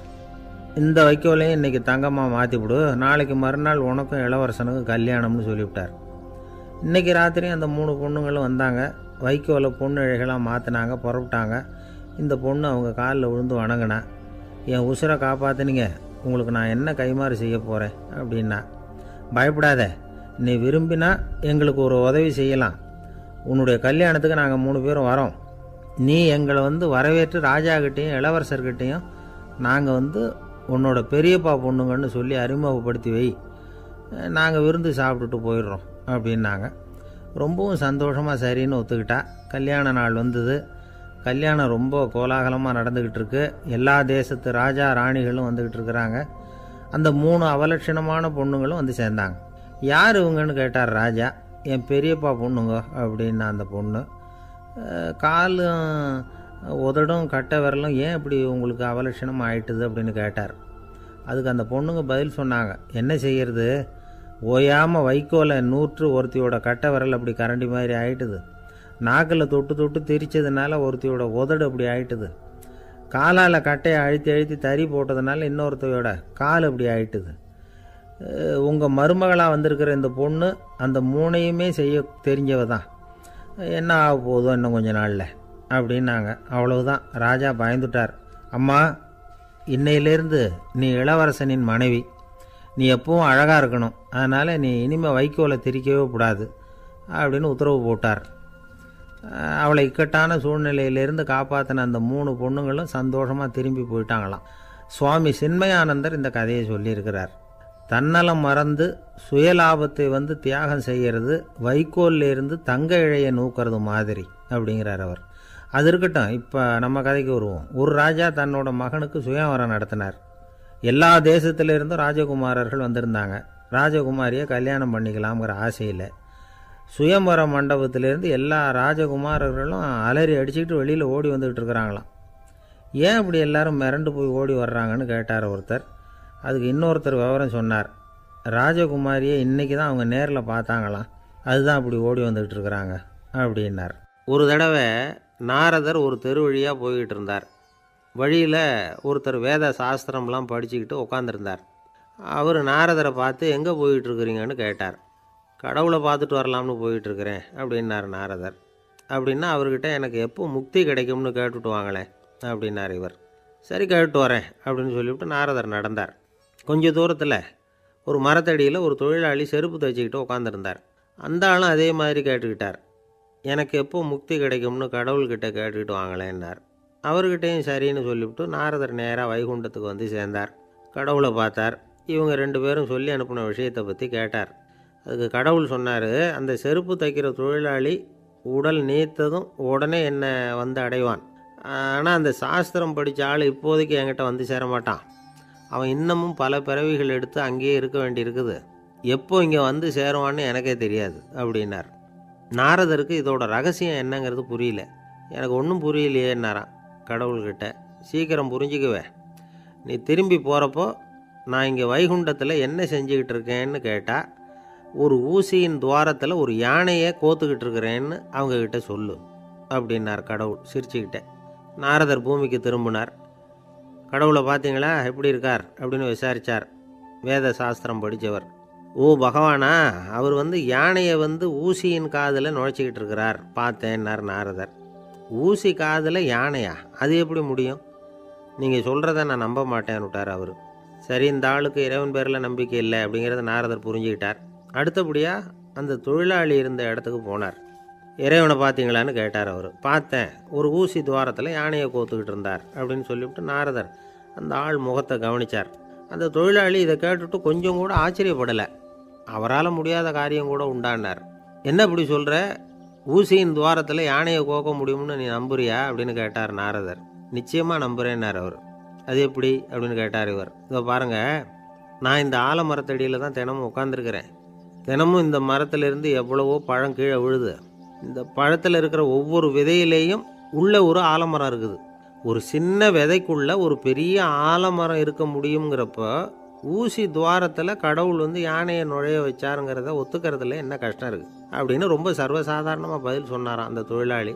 நாரதர் யோசனை பண்ணார், இந்த தொழிலாளி வேத சாஸ்திரங்களையெல்லாம் படிக்கலைன்னா கூட அறிவுபூர்வமாக சிந்தித்து இறைவனை நம்புகிறான். அதனால தான் கடவுள் இந்த ஆளுக்கு சீக்கிரம் முக்தி கிடைக்கும்னு சொன்னார் அப்படிங்கிறத புரிஞ்சுக்கிட்டாராம்.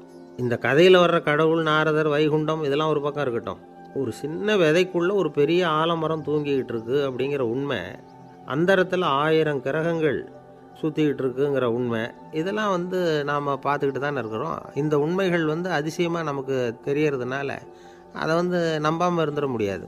இயற்கையை பரிபூர்ணமாக நம்புங்கள், அந்த நம்பிக்கையே நம்ம வாழ்க்கைக்கு ஆதாரம் அப்படிங்கிறத விளக்கறதுக்காக தான் இந்த கதை. இந்த காலத்தில் நம்ம பிள்ளைங்களுக்கெல்லாம் இது மாதிரி நம்பிக்கை அதிகமாகவே இருக்குது.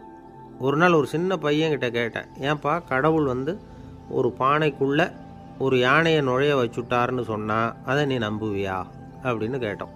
நம்புவேன் சார், அது ஒன்றும் பெரிய அதிசயம் இல்லைன்னா. எப்படிறான்னு கேட்டோம். எப்படின்னா அந்த பானை வந்து அந்த யானையை விட பெருசாக இருந்திருக்கும், அவ்வளவுதான் அப்படின்னு சொல்கிறான். ஒரு ஊரில் ஒரு ராஜா இருந்தார். அவர் அடிக்கடி காட்டுக்கு வேட்டையாட போவார். சில நண்பர்களையும் கூட அழைச்சிக்கிட்டு போவார். காட்டுக்கு போனதும் ஆளுக்கு ஒரு பக்கமாக போய் வேட்டையாடுவாங்க. சாயந்தரமாக திரும்பி வருவாங்க. மறுநாள் அரண்மனையில் உட்காந்து ஒவ்வொருத்தரும் அவங்க அனுபவங்களையெல்லாம் சொல்லிக்குவாங்க. அவங்க வீரத்துக்கு தகுந்த மாதிரி பரிசை அந்த ராஜா கொடுப்பார். இது மாதிரி ஒரு தடவை எல்லாரும் வேட்டைக்கு போயிட்டு திரும்பி வந்ததும் உட்காந்து பேச ஆரம்பிச்சிருக்கிறாங்க. ஒருத்தன் சொன்னான், தன்னுடைய வீர தீர செயலை பற்றி அளக்க ஆரம்பிச்சிட்டான். ஏன்னா அதுக்கு பரிசு கிடைக்க போகுதில்ல, அதனால். அவன் என்ன சொன்னான் தெரியுமா? அரசே, நேற்றுக்கு காட்டில் என்னாச்சு தெரியுமா? எனக்கு நேராக ஒரு சிங்கம் வாயை திறந்துக்கிட்டு வந்துட்டுது. நான் பயப்படவே இல்லை. உடனே ஒரு கல்லை எடுத்து குறி பார்த்து வீசினேன். சிங்கத்து வாய்க்குள்ளே போய் அந்த கல் மாட்டிக்கிட்டுது. அவ்வளவுதான். அந்த சிங்கம்